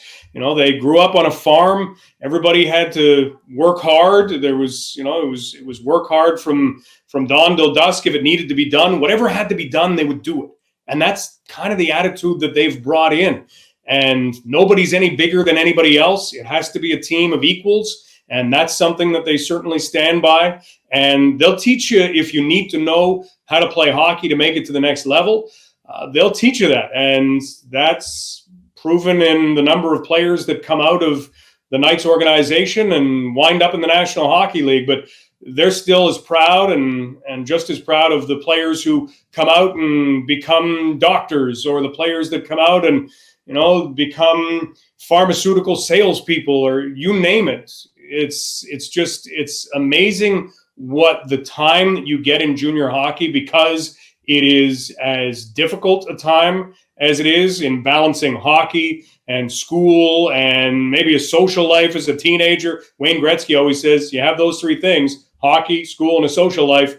Pick two, because you can't do all three. And so it's tough. And in London, they're under enough of a microscope where there's a lot of coverage of the team. There's a big following of the team. So, that comes with pressure, and being able to be in that, if you can survive that, and if you can perform at that level, you can look at whatever you're going to do in life and say, well, you know what? As a 17-year-old, 18-year-old, I was able to play for the Knights. I was able to play in the OHL. Yeah, I could do this too. And so being able to watch that and see some of the players come through, that's been rewarding. That definitely sounds like something that's really rewarding. It's funny because you mentioned the Hunters, and my stepmom, who now lives here in Grand Rapids, right down the road from me. She asked me to. This is her one request. Because she used to live around the corner from one of the Hunters. I forget if it was Dale or Mark, but you actually interviewed her. Her name is Colleen Keel. She was the Wheel of Fortune, and what, you remember her? Yeah, absolutely do. All right, good. As one thing I was told to ask, ask him about me, see if he remembers who I am, because apparently if someone I can't forget her. She's my stepmom, and she is awesome. And that's amazing. I had no idea that connection existed. I should now. The Keel. There aren't that many Keels around, but. Yeah, no, there is, and she's watching right now, so I'm pretty sure she's probably going "Oh my gosh, he mentioned my name." I guarantee that's how she reacted. But this has been fun, Mike. I was going to ask you about Connor McMichael and Hunter Skinner making it to the World Juniors, but unfortunately, we're going to run out of time here before our next guest comes on the show. Mike, this has been fun. I know, we're all waiting for the OHL to start back up. And, February right now is a tentative date. We'd like it to be sooner, but hey, as long as we get back on the ice, right?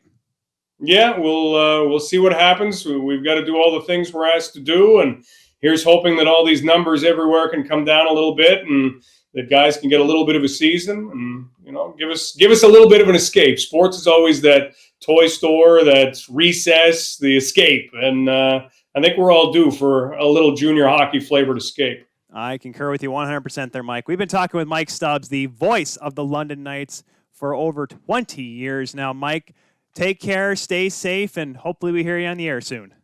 Tyler, thanks so much. Thanks for this. It's been fun. It's been fun. All right, folks, we'll take a quick break. When we come back, more of the Kula Show here on 12 Ounce Sports.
And welcome back to the Kuehl Show, everyone. Tyler Kuehl here, the insider of the insiders. That was fun, wasn't it?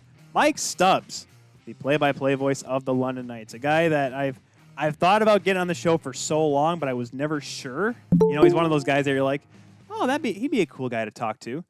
But let's get our next guest on here as I click the admit button.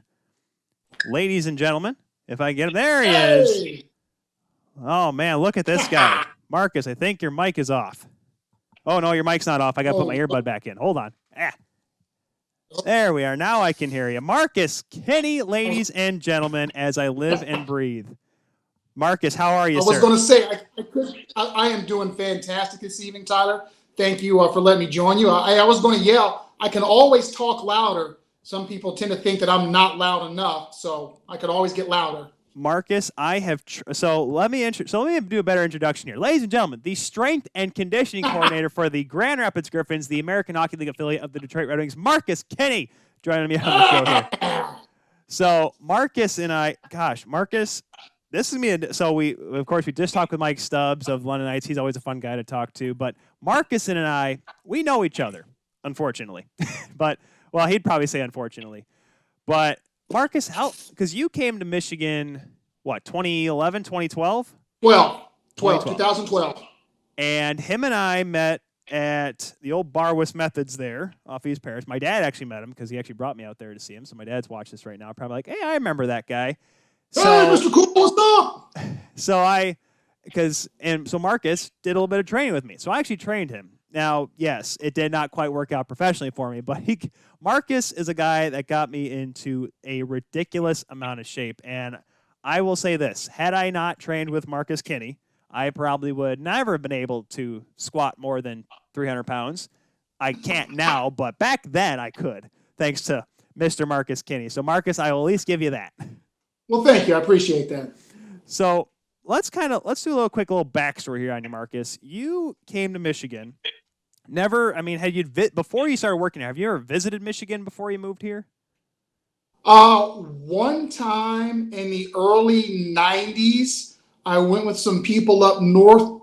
We got a spring break package to go to Nubs Knob and ski on some off time. So that was about it. Okay. Up until I moved here. So, and Marcus, obviously strength and conditioning coordinator. You worked in Tulsa. You worked with West Virginia too, right? Before you came here? Yep. Mm-hmm. And then you moved up here. First, what got you? I know you're an Army guy, you're a military guy. How did you want to pursue, or why did you choose to pursue strength and conditioning? Well, I've always had an interest in lifting weights, and that was one of the things I messed around with in the military. So as I was getting close to my time ending in the military, I had all this money put into the GI Bill. So, you get an education to do something. So I thought I wanted to go into physical therapy. That was the original goal. And then I got kind of snobbish, I wanted to focus specifically with athletes. And then in my educational discoveries, I found a career called athletic training. And I thought, wow, how great. I can work with athletes and be a part of sports teams because, let's face it, being in the military is a part of being a giant sports team. You're a team. Yep. So that piece has always been there with me for the greater good of something or the other. So athletic training was what I wanted to get into. And then along the lines of athletic training, I discovered that there was actually a growing field called strength and conditioning. Well, heck, it got even better for me then. So I'm like, so you mean that I could actually work in a weight room and make a living? So it was even better. But again, however, at that point in time in the early 90s, there was basically zero education for strength and conditioning. And honestly, about the closest that you could get to a strength and conditioning curriculum was athletic training. There were so many principles in athletic training rehab that cross over with strength and conditioning. It's unreal. So that's kind of how it started. I went to a school, Wilmington College in Wilmington, Ohio, small Division III school between Columbus and Cincinnati. And I had the opportunity to be in the athletic training program as well as be the strength and conditioning coach. So I started with football and then picked up about 7 or 8 other sports along the way for the 3 years that I was there.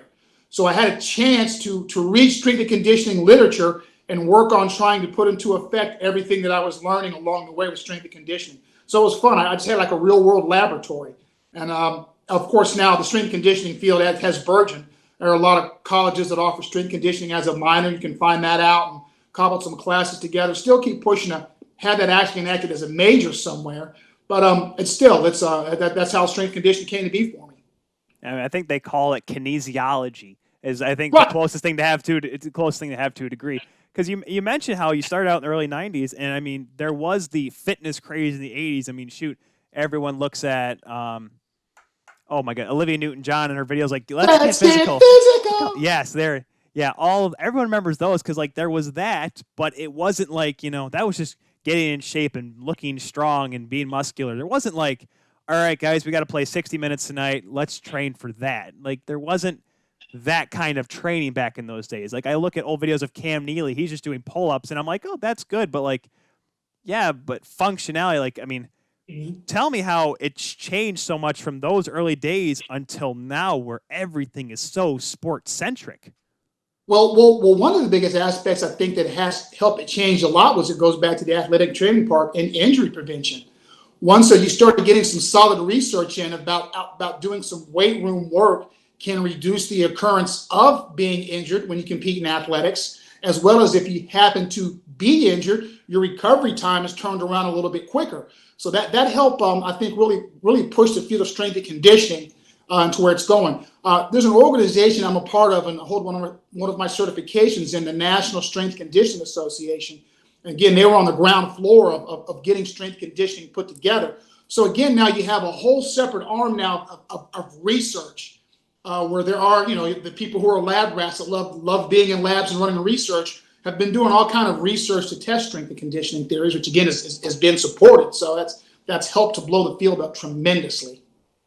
And and again, there was always some reluctance in the beginning. I think with sports and people and some athletes, they would always start with, well, I don't want my people to get all big and bulky and look like bodybuilders or something. But again, you have to train for that to be that. Right. Like you see anyone ever says, oh man, look at Mr. Olympia, he's so strong. And I'm like, I want to see that guy do a 100-yard dash. Right. He's not. And again, if you're a bodybuilder, usually you're not strong. You look strong. It's a whole different training parameter, which usually it blows people's minds. Usually to get that kind of bigness, what's known as a hypertrophy cycle, your volume is kind of high. You're looking 8 to 15 repetitions for a set, 3 to 4 sets. Somewhere around a minute and a half, no more than 2 minutes in between sets. So your loads are way different. If you're making someone stronger, which blows their mind, it doesn't really make you bigger. It's handling heavier weight with lower reps with longer recovery periods. And it's about hitting the nervous system and grabbing motor units and muscles. So it usually blows people's minds all the time. I was like, what's one of what's cracking me up, people first start lifting. Well, I don't want to get too big. I just want to go light and do a lot of volume. It's kind of like, well, that's kind of how you get big. That's what you got to do. Yeah, that's kind of what you do. And that's what I learned as well. And we'll get, I guess, a little bit more into how hockey players train here a little bit, because I'd like your story is kind of interesting in the fact that you come to Michigan, work for another company, and then all of a sudden, within like a snap of your fingers, you're working with a hockey team.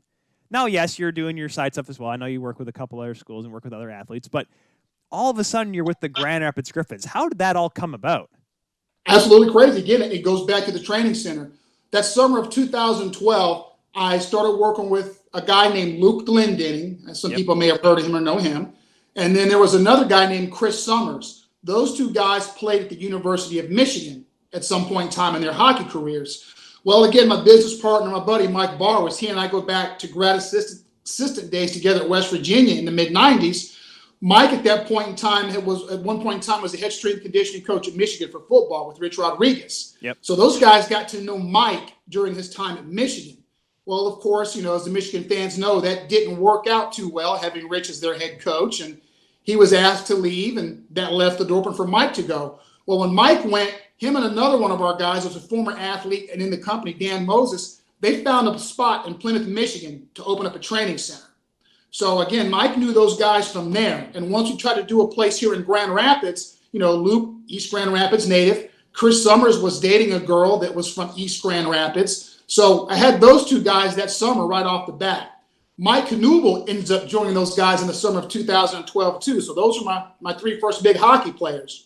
So 2012 was a strike year in hockey, as we all know. And when the season started out, from what I understand, most of the NHL guys are playing down here at the AHL level. And they kicked Glendenning down to Toledo. And he was playing in Toledo for most of the year. Yep. Once the strike was settled, and everything returned as normal, Glennie was pulled up to Grand Rapids. So he gets up here and he's working, they're doing hockey stuff, and they have no strength coach. They have none. So Glendenning, Luke goes to Blashill, goes to Coach Blashill, goes to Blash, and goes, hey, there's a guy across town that I worked with all summer who's pretty decent. Can we get him in here for a strength and conditioning coach? Well, they brought me in for an interview. So I sat down with Blash and our former athletic trainer, John Bernal, to talk. And it was a great talk. And again, in speaking with Bernie, he asked me a few questions. What are some things you think make it injured hockey players? And I could imagine shoulders are absolutely huge. I talked about strengthening shoulders, and I said a few things that clicked with Bernie. So while I look like your typical meathead mushmelon, I got a couple of wrinkles in here with 2 or 3 brain cells that arc off each other. So I spoke with him, so he understood, wow, this guy's not a total meathead. He actually has a little modicum of intelligence and understands what he's doing. So they brought me in, and as Blash told me, Blash in that year, they brought me in. I think the interview was late January, sometime in January, top of February. So they brought me in, and Blash goes, we're going to offer you the job, but I can't offer you anything beyond this year. We just need somebody to get us through this season. And I was agreeable to that. I think like any person in this world, what you really want is an opportunity to prove yourself. And if you're confident about what you do and you feel good about what you do in your training, you want an opportunity. I didn't know if they would bring me back or not, but I knew that I was going to capitalize on my opportunity, and I could probably make it hard for them. So at the end of the year, of course, it ended pretty well. They got their old, won the first Calder Cup here, which, again, I didn't have anything to do with. I was lucky to gravy train that. But at the end of the year, when they did the exit interviews, Blash goes, all the guys had good things to say about you. Are you interested in coming back next season? Well, of course I am. Who's going to say no to a professional sports team? Like, they have to be like paying you like nothing in order to say no to that. Well, yeah, again, it's so funny. People think it's a big gravy train sport, but I mean, sometimes in pro sports they pay you nothing because there's a million people that want your job. But I mean, again, that's all you ask for is an opportunity. Again, I'm being facetious, so I was fairly compensated by the organization, and I still feel that I am today. So it's an honor and a privilege to be a part of this. So just like to make some jokes. No, sometimes. Well, it's funny because I remember I started that 12-13 year, that was my senior year. That's when I started working because goaltending coach of mine, leader of the second string leather company that we're sponsored by here on the Kuehl Show, Joe Messina, suggested me to go work out with you guys. Because at that time, I was 130 pounds, probably. You were very skinny. I was scrawny. I look skinny in the shirt. Now, this is a large shirt. That's why I look really skinny. I mean, I'm not as strong as I was at my peak, but I was like, I had no muscle mass, skin and bones. I had abs, but that's because there was nothing in front of them. And I remember, like, he's like, hey, Joe's like, you're a good goaltender, but you got to do more off the ice. And I'm like, and I'd never taken this stuff seriously before. I'd stretched or whatever and limbered up, but I thought, Marc-Andre Fleury is 160 pounds.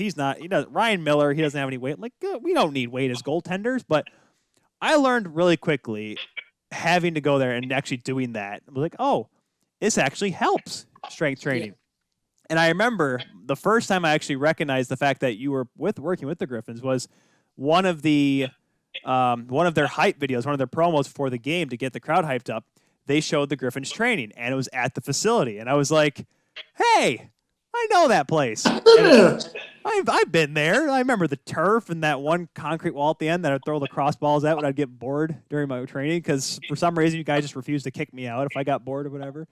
But no, that started, and now it's continued. And gosh, it's been 7 years, a little over 7 years now. You're going into your 8th season with this team. What have you learned going from, training, just starting out, training a few guys, but now training a whole team? What has been, I guess, the evolution of your training from 2012, 2013 to 19-20 season? Like, what have you learned and what have you evolved with, Marcus, training with the Griffins or training the Griffins? Well, I mean, I think the biggest thing is understanding how to train guys around the competition schedule, especially when you include traveling.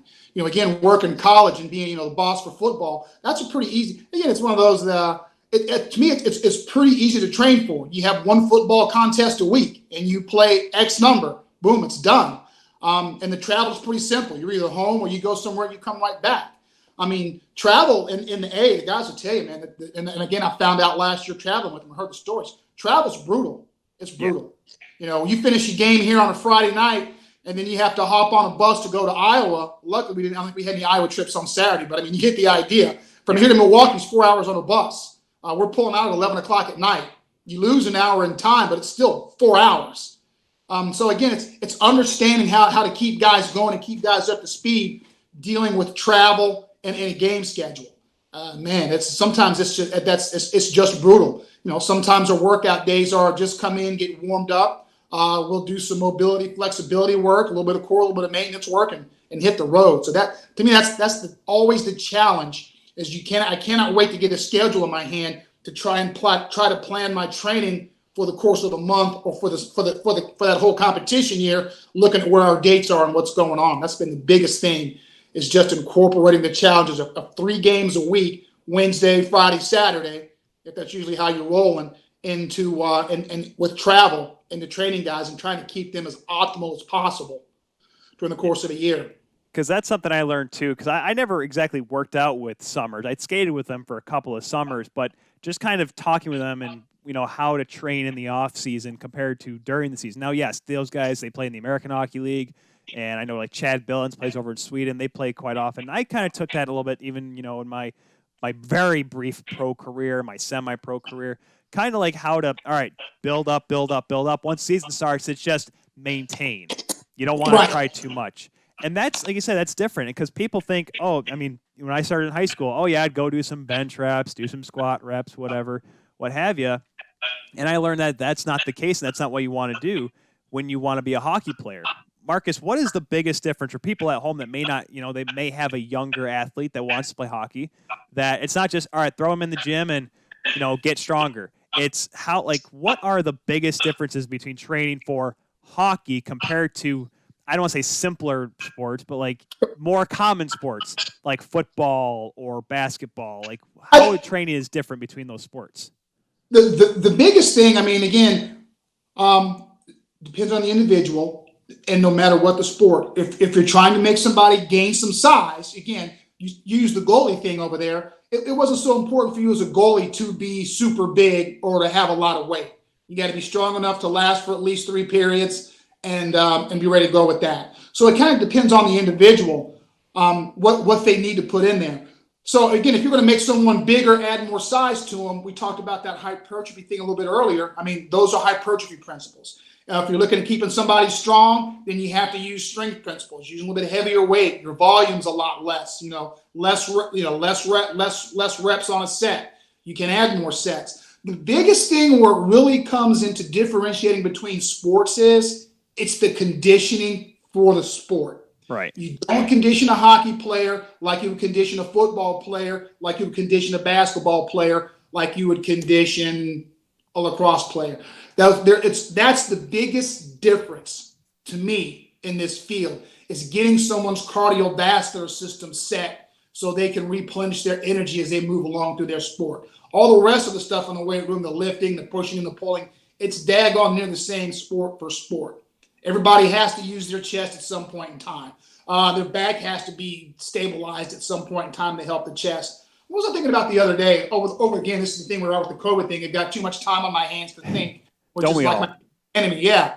So it's like there's really only 2 sports that really hit me, or 2 events where someone's backside of their body is their prime mover. Swimming, if you're doing the backstroke, and if you're part of the crew team. Oh, yeah. Those are the only things that where your back leads with your sport. That's what your importance is. Everything else is based upon the front side. Everything else is played in front of you. So it's just really weird. One of those things that hit me, sometime in, April when we're sitting around with nothing to do, light bulb went off. It's so funny because I've talked with, many different people. Of course, we just talked with Mike Stubbs, who in the OHL may not start till February, around the same time the AHL is projected to start. Like, a lot of people are trying to find ways to stay active in the game. And I've heard so many different theories with trainers because, yourself, you work with the men's lacrosse team here at Davenport, and I see you all the time. That's how I keep my tabs on you, make sure you're still doing well. But, because because everyone knows I'm the one that's in control of Marcus, of course. That's exactly how it works nowadays.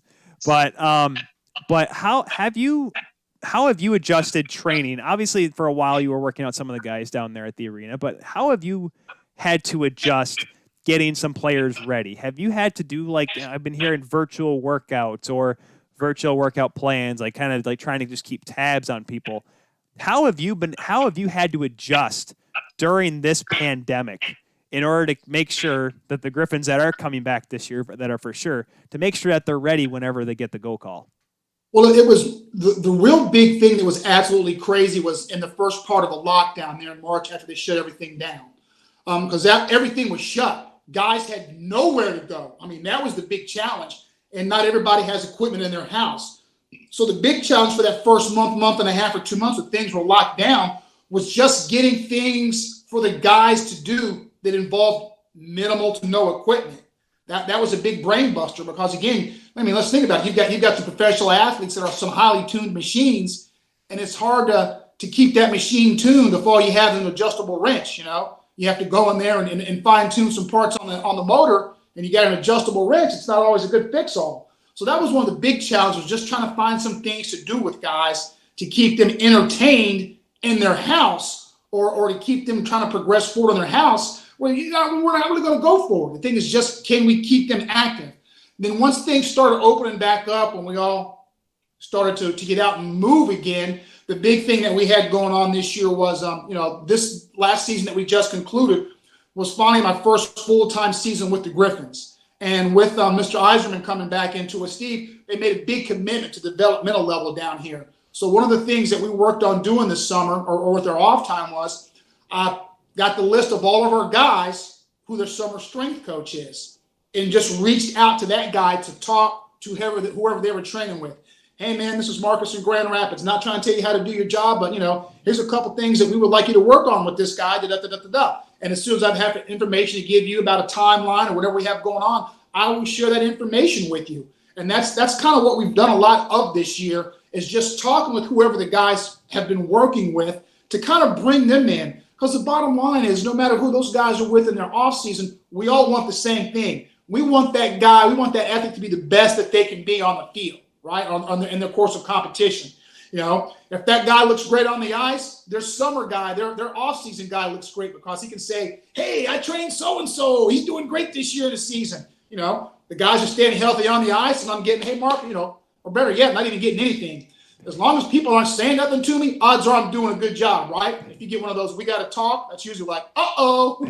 Someone clearly has not been able to compete in the bag skate at the end of practice. Yeah, right? So that's been the big thing is just reaching out and talking to guys. We had a crud ton of guys over in the Detroit area. A lot of those guys are going to be rushing the Red Wings. They were training in a Barbells center over in Detroit. So things opened back up. So I started taking a trip over there once a week just to go work with guys and to hang out and to work.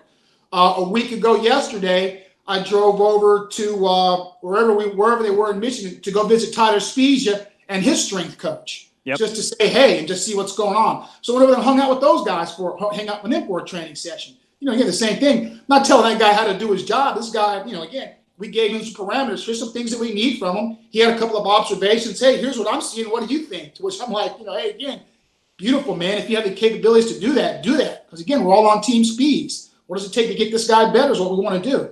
So, get around, try to visit a few guys as well. Yeah, that's a real good point, Marcus, because not everyone stays in town. I mean, shoot, half the guys, when I'd skate here in Grand Rapids, I believe there was the first year, when Hogan would skate and Marty Firk would skate. You remember those guys, of course. Yeah. Because they lived here during the summer. Well, they stayed here one summer. Firk stayed here, and Hoagie was married and had a family. I mean, he was. Yeah. Plus, he was getting a house built in Oak back there in Nebraska. Nebraska, Omaha. I guess they played for the former Maverick that Hogan is. But you see those guys, and I mean, those guys will stay around. But shoot, every year after that, it was. We had Chad Billings. He lived here. He played for Ferris State up the road. And, of course, Chris Summers now lives here in Grand Rapids with his wife, and I think they have a kid now, or 2 kids, if I'm not mistaken. I can't remember. It's been so long. But regardless, those are the guys. It's not like the Griffins all stay here for the summer. You have to make sure that the guys that go back overseas, make sure they're still doing well. And the guys that go, either New York, back up to Canada, down south, wherever they go, that they're ready. And that in itself, that's what people think, a strength and conditioning coach. It's the guy that shows up in the weight room, yells at the guys to lift heavier weights. There is much more behind the scenes, Marcus, that I'm sure you can agree with, that you have to do as the strength and conditioning coach of the Griffins. It's not just, all right, let's see if we can hit 220 today, guys, on, whatever, on doing 20 cleans or something like that. It's, all right, are we doing this off the ice? Like almost holding these guys accountable, when they're off the ice and when they're out of the arena. Yeah, absolutely. Absolutely. It's what's going on. And now the programs have gotten so individualized as we've made this commitment to work on developing our guys down here, knowing that to return our parent organization to its days of glory again, it's going to take an investment down here to get all this going on the right track. And someone else I have to tip my hat to, I firmly believe made all this happen, was our director of development, with Sean Horkoff. Yep. As soon as Steve got back, I'm sure Hork was right. He was right in Steve's ear going, hey, we need to make a commitment down here to help build this up to get these guys going back. So Hork has been huge in that, and he's always right there in the middle with us, especially with our guys over in Europe. He'll get back over into Europe and deal with those guys and talk with those guys. So he has a lot of connections as well. So I'm a lot of this I'm sure is being done through his direction and with his help. So much appreciated to that guy, because he grabbed that bull by the horns and made some stuff happen for all of us. Because that's why it's so interesting. You talk about a guy like Mike Knuble and Sean Horkoff helping you out.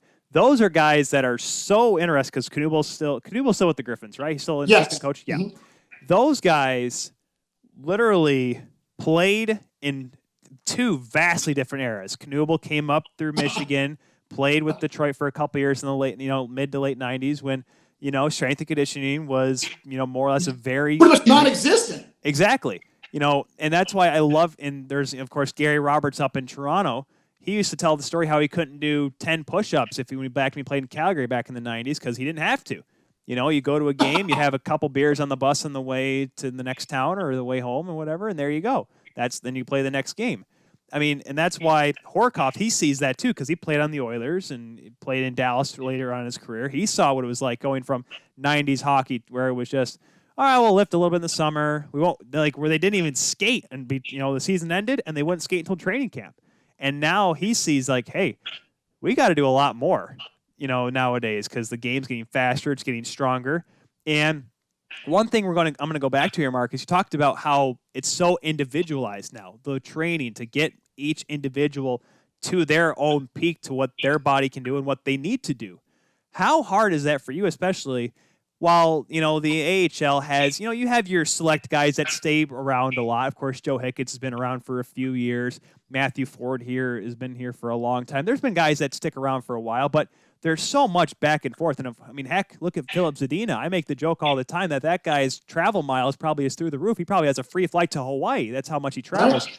Like the transition between players, I'm not saying it's a revolving door, but you have to try to work out with these guys and train these guys as they're going from Detroit to Grand Rapids to Toledo to Grand Rapids to Toledo to Detroit. I mean, how do you manage that, or what is your strategy to manage that, to make sure that these guys stay on their program, even though they're not in Grand Rapids, or if they're in Detroit, they have a program there and it comes back down to Grand Rapids? How does that work? Well, last year as well, and all the reorganization, we got a new strength coach over in Detroit, Rob Campbell, and so he and I work closely together, and it helped tremendously with the upgrades in our facilities now in Van Andel. So now we actually have some of the equipment that they have in Detroit, so the programs don't change too much. So again, it's one collective assessment where he and I kind of get together and stuff and look at things and just kind of mesh the programs a little bit, knowing you'll have an idea, who the first call-ups usually are as the season kind of goes along and who they're looking at. So we've just been better. We've just been more able to mesh our things together with our upgrading facilities in Van Andel. So now it can kind of mirror a lot more what they're doing in Detroit. And again, when we do an overall, start to do a better assessment of some guys and looking at things so that we can work on arriving to the same, we already have the same conclusion, but then work on getting all the equation in the middle part kind of similar as possible to help move them along. So that's been a huge piece of it as well, is getting an individual, get a good counterpart in Detroit who understands a lot of things that I can work with. That's been huge. Because that's one of the benefits of the Detroit Red Wings and the Grand Rapids Griffins being their affiliate. It's only a couple hours away. Some people are like, oh, I got to drive across state. Okay, listen, I lived in rural Ontario, where half an hour there is like a 5-minute drive here. 2.5 hours to Detroit's nothing for me. Detroit traffic, that's one thing, but I digress. But you almost wonder, Marcus, how it would be different because there's so many other teams in the NHL have AHL affiliates that are nowhere near them. I mean, shoot, Vancouver, Utica, Stockton, Calgary, Bakersfield, Edmonton. I mean, it's crazy, and it's almost beneficial to have a team closer, not just because of, we need to call this guy quickly up. Let's, get him on, just go get him a taxi and have him drive across town. This is, now being able to make sure, hey, we're working out with this kid. Let's make sure when you go to Grand Rapids, make sure he tells you this, and you guys are communicating well and forth. Like that in itself is so important because, especially being at the AHL level, trying to develop these players to become NHL ready. It's almost another aspect of having the beneficiary of having your own AHL team within your own state. Right. And there's two things like that. Again, being on the league for a little while, especially when we do our prospect tournament up in Traverse City. So I've met a few of my counterparts at other teams. So one of the guys I struck up a good friendship with, he's with the Vegas organization. So his last season, he was in Chicago. Prior to that, he was working in the Blue Jackets organization. So it was the same thing. He would talk about, that was part of Columbus's deal with Springfield. How did they get guys from Springfield, Massachusetts to Columbus? And they had to worry about, again, they had to look at timing up flights. My guy, could get this guy to the airport in time. Like you're saying, it was absolutely crazy. So I would just shake my head with those guys. So I always felt that we were fortunate and blessed in Detroit to have this situation where, again, they call your number, you're 2 hours away, you hop in your car and go. Or heck, even our last game of the season, Dennis Cholowski got sick and was a scratch that day in our last game. And we needed a D-man. And our coaches called down to Toledo, and they had a guy, Tori Dello. They got him on the phone. Hey, Dello, we need you in Grand Rapids like an hour ago. So he's in his car from Toledo, trying to get here. Again, if we're another organization, like you said, the Utica Vancouver deal. If that was Vancouver and they get somebody from Utica, man, they were going to be in a bad situation. So that's been very much a big bonus for us here along those lines. Yeah. And we'll see how everything else goes. Like I said, it seems like it's been good talking with the other coaches. Our other guys, summer strength coaches, or the off-season coaches. And sometimes I even hate calling it the off-season because the off-season is really your championship season. That's where a guy's going to make or break himself, what he does when we're not competing. That's his championship season.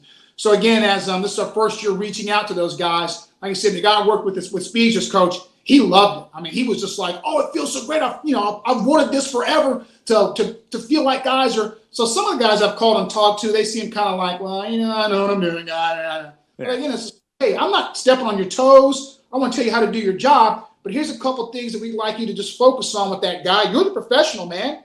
Just get that done for us. So once we ever get our guys back, we'll see how that went with some people. And, I'll reach back and follow up with all those guys again. Because, again, I just want people to understand that we're all on that guy's team. And the better that we all work together for him, the better he is going to be. And then the better we all look. That's what it's about, is making sure our product is for that guy that we're trying to serve. Exactly. And I guess that is the big thing. You talk about the championship season. That is, I guess I can say that's when the strength, really pays off, is when they come back to camp. A few pounds, a little bit heavier, a little bit, in a good way, stronger. Yes. Back in the 80s, if you're a few pounds heavier, shoot. I remember seeing old videos of the Toronto Maple Leafs in the old I call it the old wartime videos because it looked like it came out of the 1940s. They'd be running around outside Maple Leaf Gardens out somewhere in Scarborough, running in the grass full gear because, hey, you got to get under 190 pounds. It wasn't, you got to be able to do 100 push-ups. It's, nope, you just got to be at weight shape. I mean, obviously there is a defined line between overweight and being muscular. But I guess, just a kind of a random thought here, Marcus, is weight a thing nowadays that you judge as a strength coach? Like, and I'm talking, like, obviously you can tell if a kid's out of shape, if he's finishing last conditioning drills, but like, is there like a bar? Hey, you need to be at 195 come camp, or you need to be 190. Like, is that still a mindset for strength and conditioning coaches? Or is it, I don't care what weight you come in at, as long as you're able to skate fast and hit and shoot. And I don't think that that's much of an issue so much with the weight thing anymore, because again, we talk about the individual variances for people. Some guys play better at a heavier weight and some guys do not. So that's relative to the individual. But also the game thing too is, I know sometimes people freak out about their championship seasons or their off seasons as well. I don't want to get too big. Well, here's the deal on that. Again, your body's not going to build muscle at an exponential rate, right? You're not going to lift weights if you've been a trained individual. You're not going to lift weights for a month and all of a sudden you're going to be 15 pounds heavier. If you put on 15 pounds in a month, you got fat. So for the body to build muscle, it's a slow process. And the big piece of that, one of those things that's so great about the research that has shown, that is as long as an individual keeps moving as you slowly but surely put on that weight, you really shouldn't see much drop off. It goes back to that the old legend in Greek mythology about the guy who wanted to carry a cow or a bull. So to start doing that, he started carrying that same bull as a calf every day. He would put it on his shoulders. So as the calf or the bull grew, his body adapted to that thing day by day. So it's that same situation. As long as you keep moving all year long, it shouldn't be such an issue. And again, this is such a high caloric demand sport, except for, I don't even say goalies. So it's a high caloric demand sport. So again, you burn a lot of energy. Where weight really is relative. What we're looking at is looking for big fluctuations and drops. Because again, like in your instance, it's a goalie, and we know from our goalies, it's not uncommon. It wasn't uncommon for you to lose like 10 pounds in a game, I could imagine.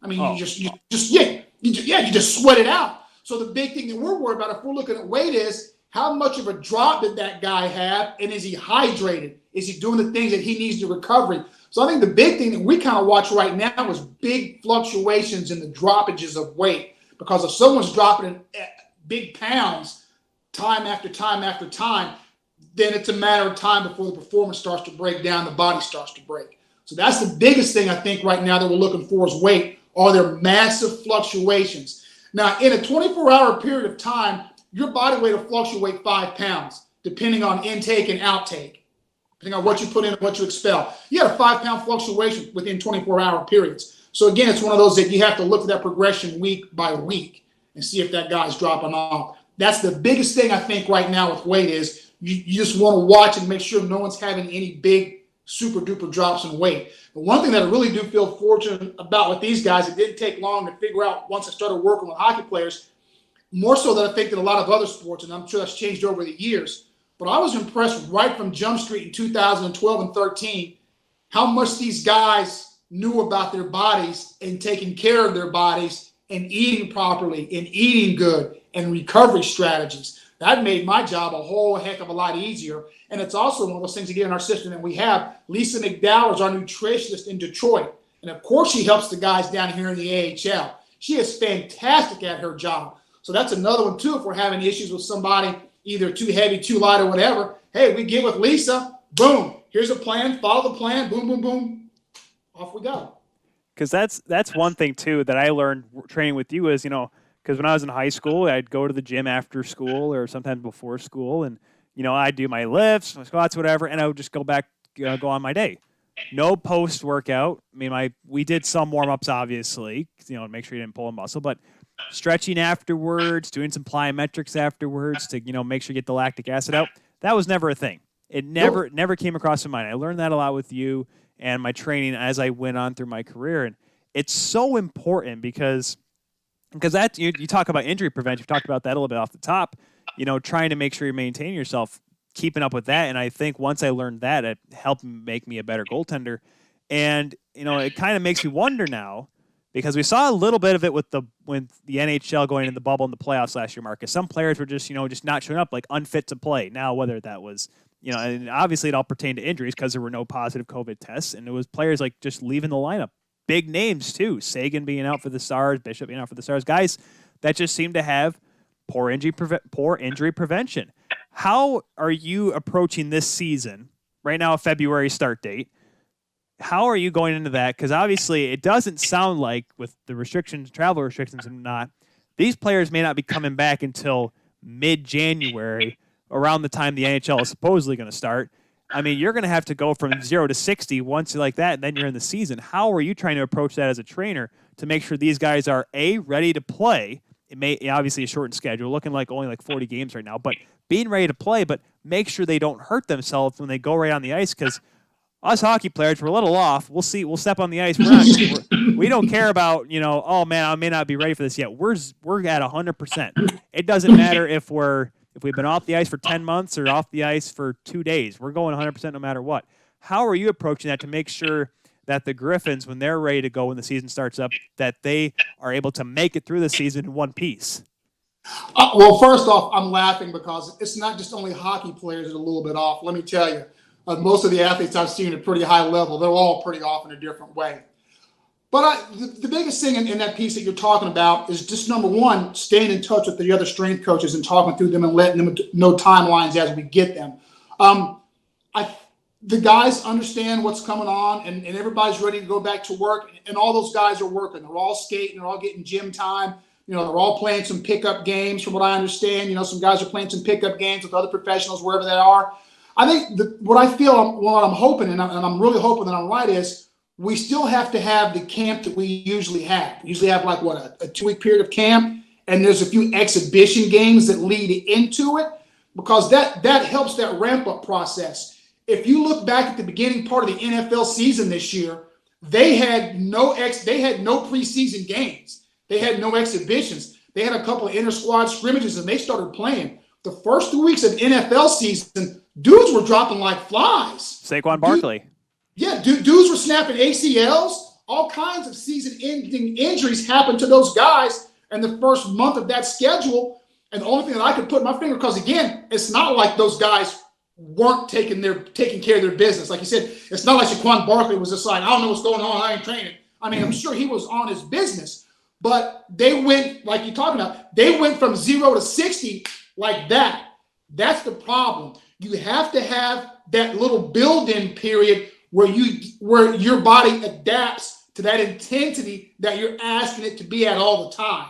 You just can't make that big leap like that. So hopefully, as everybody works through this thing of bringing us all back to a season of whatever it may be this year, that we get a few exhibition games where guys can smack into each other and play at game speed to help them adapt and adjust a little bit. If that part is missing, then we may have some issues that I'm going to have to wrap my head around to try and figure out what those things may be and try to head that off at the pass. But I feel the biggest thing about that is going to be you've got to have an exhibition season of some kind. You have to play some type of preseason games. Because it's the same thing. You're playing against your buddy in a pickup game. I mean, you're not lighting him up like you are when you're trying to win a game. I mean, You want to do good for your pickup game, but you also realize that, hey, it's my guy over here, and he's got something he's getting ready for too. But again, the deal when the puck drops and for real, and there's a winner or loser on the scoreboard. Hey, all bets are off, my man. I got to do what I got to do to win this game, and I'm going to run you if I have to. So I hope that we get some lead in time so guys can adapt to it and their bodies can adapt to the stress of competition. Because again, as you know, competition ain't practice, man. Right. And that's why, I believe that's why the NHL, at least last year, before the playoffs started in the bubble, at least the qualifying rounds in the round robin, they at least played one game against each other to at least, maybe not their playoff match, but they played one game at least to kind of get the feel for it. And it helped to some extent. Like I said, there were still some players that got hurt. And I find that to be so much harder because people don't realize this. As long as the typical NHL preseason is, there isn't a whole lot of preseason for the American Hockey League. And that's mainly because, of course, a lot of the guys from the AHL that play in the AHL are coming up from those NHL camps. So down at the AHL level, you don't have as many preseason games. That may change. It kind of works for us that way because in the past we've always done that combined camp with Detroit, right? Yeah. So a lot of guys, even some of the guys that they already know is going to play most of the year in Grand Rapids, they still make two teams, right? And if you look at how the rosters are played out, we're sending two teams. This team played here on one night, but then this group of guys played over here. Now they may swap a guy on or off a team just to get. Hey, I need to see some more of this guy. He's on a bubble spot. So even though we don't have much of we don't really have an AHL preseason, our guys got a crud ton of work wearing wing wheels out there and competing in preseason games representing Detroit. So on that aspect of it, I think we've been fortunate enough to get that along those lines. So that's been good for us. It's great because there are some guys. Cause I remember a couple of years I skated with Nathan Pache, and former captain, was the captain of the 2017 Calder Cup team. And I remember he looked at me. This was about 2 days before camp. I'm pretty sure Athanasiou had already left to go skate because he was with the prospect team at the time. And Yes. he comes up to in recent locker room, and we're at the Griff's Ice House doing our summer skate. He just looks around. And he's like, I have to go to Traverse City tomorrow. I don't know what the point of me going up there is. Like, there are some of those guys that are just like, they know they're going to be in Grand Rapids. Paige, like, they brought me up there. I'm going to be there for like 2 days. I'll be in one game. I'll go like -3, and they'll send me home. I don't want to go this weekend. Does anyone else want my spot? All of us Davenport kids were like, yeah, we'll take it. Yeah, shoot. Sign me up. Don't pay me so I can keep my college eligibility, but heck, I'll go up there. I'm a goaltender. I'll play defense. I don't care. Paige was so funny. I remember there was one point in time during that 17-18 season, 16-17 season, we won that cup last when he was captain.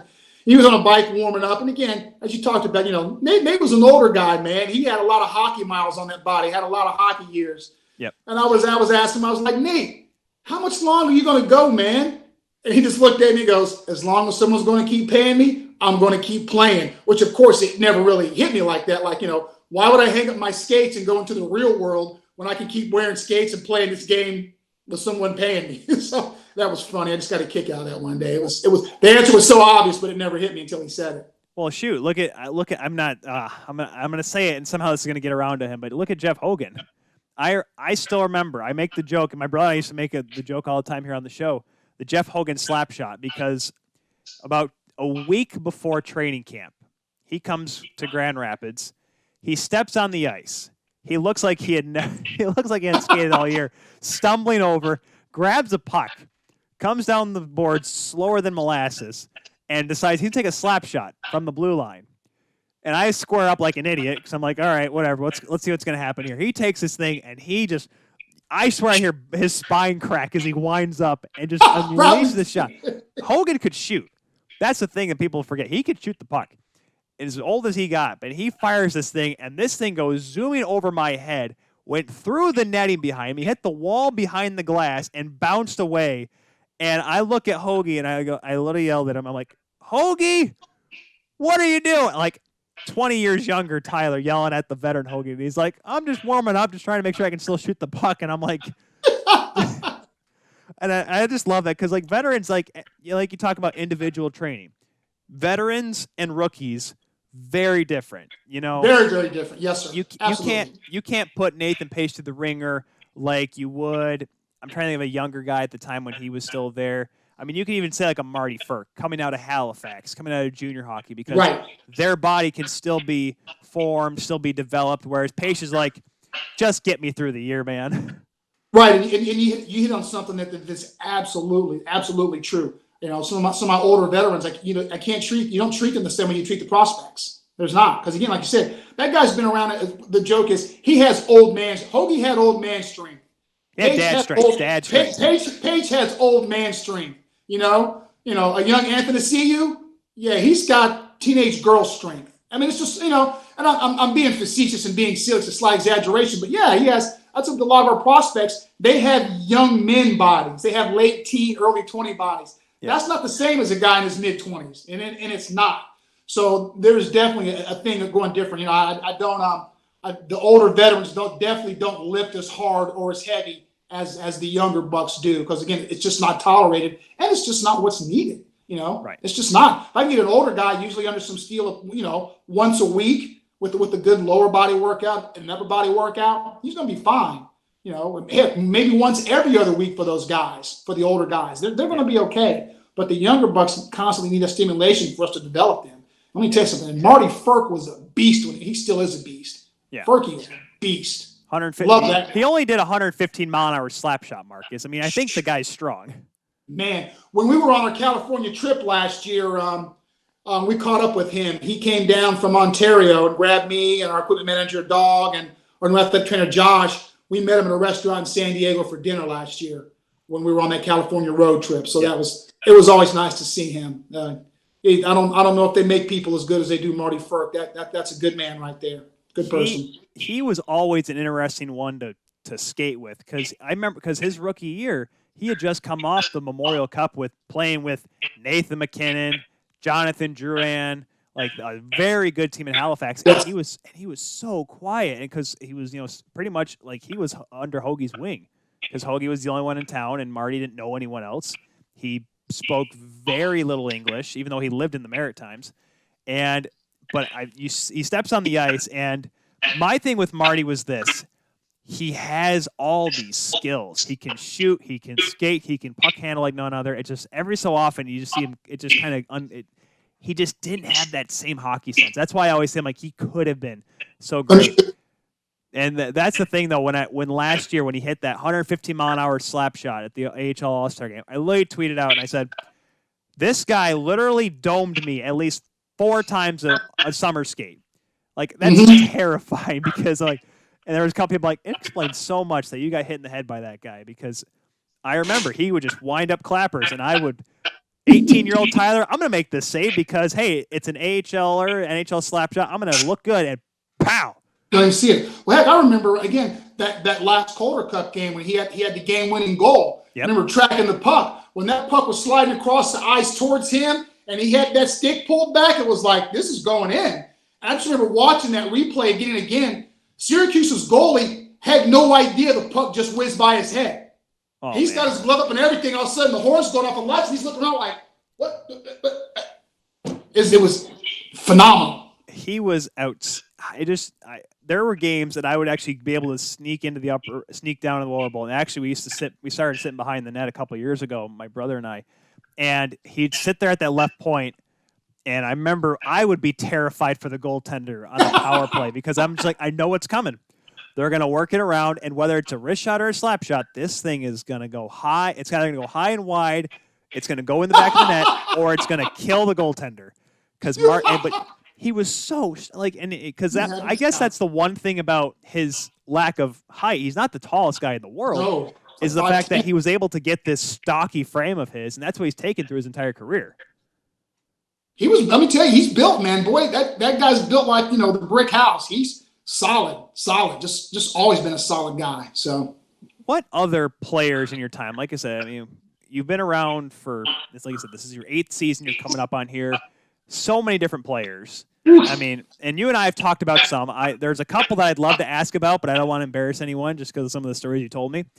But what are some of the guys that you look back on, that you worked out, that you saw, that caught your eye, and you're going to be looking at him like, man, that kid is something based on work ethic and willing to try to develop and get better? Because there's some players that think, oh, I'm talented. I have God's gifted talent. I don't need to work out. Don't need to try whatever. There's those guys. But then there are some guys that are like, I'm good, but I want to get better. What are some of those guys that you've worked out? Well, again, fingers crossed, and of course, rooting for the guy. Dennis Cholowski, have a great Cholowski story. When he was a big time prospect after he was drafted. So when his junior season ended, he had as they always do, they brought him up here and he was a black ace with us. Yep. And so they had a day off and I was out and about doing some stuff. My phone goes off. Look, guys, it's Dennis. Hey, what's up, Dennis? He goes, hey, I want to get a workout in today. I'm like, you guys have an off day today. He was like, I want to get a workout in today. Okay. So I was at a school. I told him, I said, hey, I got to pull this shift into school because when there was an off day, so I wasn't scheduled to be with those guys. So he shows up at the school's weight room. And again, he was that guy. He was real skinny. We had to put size on him. So he had to do a hypertrophy workout. And it was a monster, man.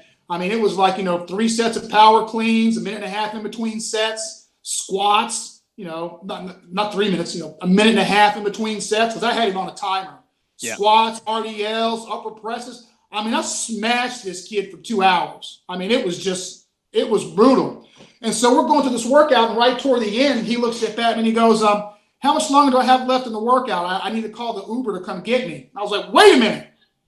You took an Uber to come here to have me beat the crap out of you. He goes, well, yeah, I don't have a car right now. I was like, well, son, I'll drive you back to the hotel. It's okay. Well, you sure it's back in Grant? If you're going to come here and let me beat on you for 2 hours, the least I could do is drive you back to your hotel. I don't care if it's in Kalamazoo.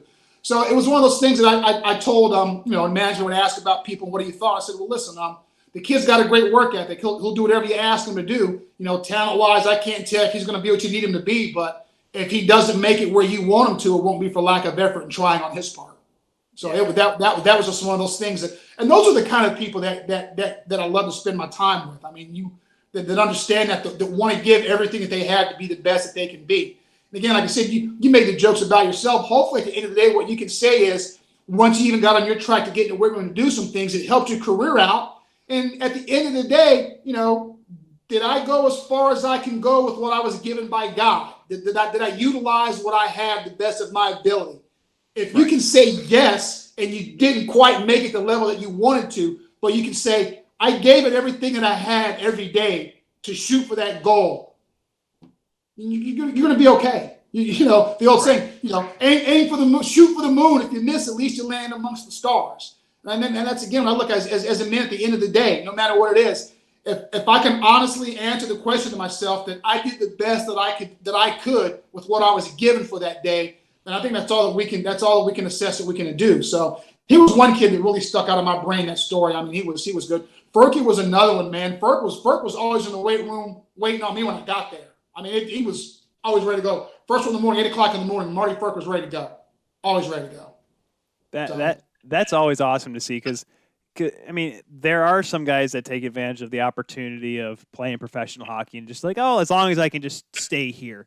But there are those guys that I know there needs to be more. I know there needs to be more. And there was a guy, I was trying to think of I thought I had a name in my head, but I somehow totally slipped when we were talking about Cholowski. But there's just certain guys that are willing to do more. And there was I remember actually talking about the first year you were with the team. Was it I remember I was training at the facility by myself, of course, and you were with who is it? Jordan Pierce and Andre Nestersil. The team's in the middle of a playoff run, and you're working at these guys out, and I'm just like, see, these guys don't have to be doing this, but they want to still be ready, and they know they still have to go out. Either that or was one of those at that point in time they were either black aced or scratches for a game that day was right. what I would guess. And again, you brought Nasty up because he was still kind of a prospect at that point in time. He may have been on he probably was a black ace, and Pierce was like goalie number 4 or something. So he was practice goalie, I tend to think. So yeah, because that was when Mrazek and McCollum there. Yeah. They still worked. I mean, you have work to do, and that's another thing I'm just going to say now. And I threw a couple names out that popped into my head, but again, I think that's one of the bright spots: the messaging of the organization. And again, I'm going to put that back on Horcuff, and Dan Cleary's in that role, helping Horcuff out with those guys in player development. I think that's the thing now that they've really emphasized with all of our prospects, and they understand that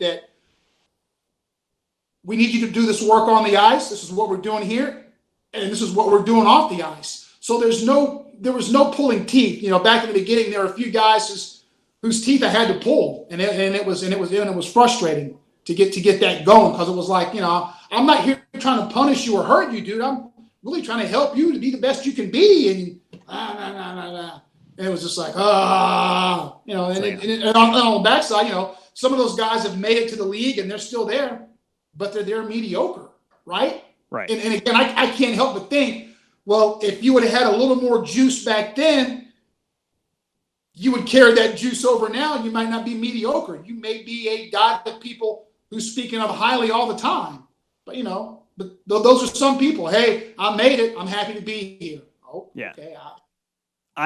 That's why I'm glad I never made it, Marcus, because I knew my legitimate goal was to just make the ECHL and coast on it from there.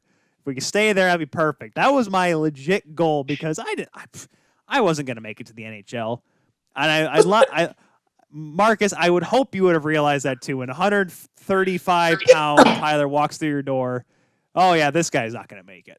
But that's the thing too, though. But again, some of those goals have to be tapered in realism, right? I mean, because at least you had that real estimate about yourself. Like, look, I ain't going to be an NHL guy, but let's readjust. Hey, maybe I can make it to this level and make a little bit of money playing it. I don't think there's anything wrong with that goal either. At the end of the day, you can still say, hey, I played professional hockey. I mean, right? Right. That's so again, that's maximizing what you were given. I mean, we aimed to be the best that we can be, and we go. If we put the work in, we'll go where we're supposed to go. We'll be where we're supposed to be. But I get kicked my dad about that one. That's just one thing about our family. It was always a work ethic family. Work. I mean, you ask for an opportunity. That was from my grandfather. Honest day's work for an honest day's pay, right? Yep. Someone asks you to do a job, you do it to the best of your ability. You do it, not only for them, but you do it for you. It's your reputation that's on the line. What do you want your legacy to be? I don't want people saying, man, he was a nice guy, but man, he was a crappy coach. I can say, hey, he was a pretty decent dude. He was an even better coach. Yeah, that's for sure. I know my dad's still watching this right now. He's probably like, I spent all that money and you didn't make squat. I guarantee that's exactly what's going on. But hey, parental love, man. Parental love. That's what we do. I've got some kids of mine that I've invested into, and is that what they call it? No one's at the professional level paying me back, nor will be. But they can ride their talent out to the best of their ability, and at the end of the day, when it's all said and done, they won't be able to say, I may have been able to do this, Dad, if you would have helped me do it. So at the end of the day, you can't blame me because I worked on giving you everything you needed to go as far as you want to go. It's all on you. That's just a parent thing. Oh yeah, we'll figure that out one day. Oh yeah, I'll learn about it. My dad still gives me. I paid for my last set of goalie pads, and I used them for a whole 6 months until I realized I wasn't going to make it. We have been chatting with Marcus Kinney. Marcus, it's a darn shame we're running out of time here at the end of the Kula Show because this has been fun. Marcus Kinney, the strength and conditioning coordinator for the Grand Rapids Griffins, going on its 8th season. Marcus, I know you love the off season, but I'm pretty sure you're just waiting to get back in the gym with those guys. Hopefully, everybody is, man, because it's like this off season's been going on since, I don't know what, March, the middle of March. Well, hey, I was telling everyone about the top of the show, I did a game with Ferris State with Harrison Watt up there on Saturday. It'd been 9 months since I've been in a rink. There have been children that have been born since I've done a game. So, COVID babies, yeah, they're making their appearance now, aren't they? Yeah, we're all ready to go back to work, man. We all are. So, again, the vaccine's out, and hopefully the vaccine is out. This thing will start to turn. We'll get through the winter. People keep wearing their mask and keeping their distancing and washing their hands and doing the things that we're advised to do by the CDC, and we work on doing that, and it'll eventually turn. Amen, Marcus. Amen to that. We will see you all on next Monday. Hopefully we have Alex in here. Marcus Kinney, once again, thank you very much, Marcus. Be sure to follow Griffins Hockey on the Twitter. It's been cool! Marcus, we will see you next time. Coming up next year on 12 Ounce Sports, guys, the Talking Minors with the Rando. He'll be talking about minor league baseball and the NFL. We have to sign off here and give him some freeway. Marcus, bid you adieu, sir. We will see you all next time here on the Kula Show here on 12 Ounce Sports. Enjoyed it.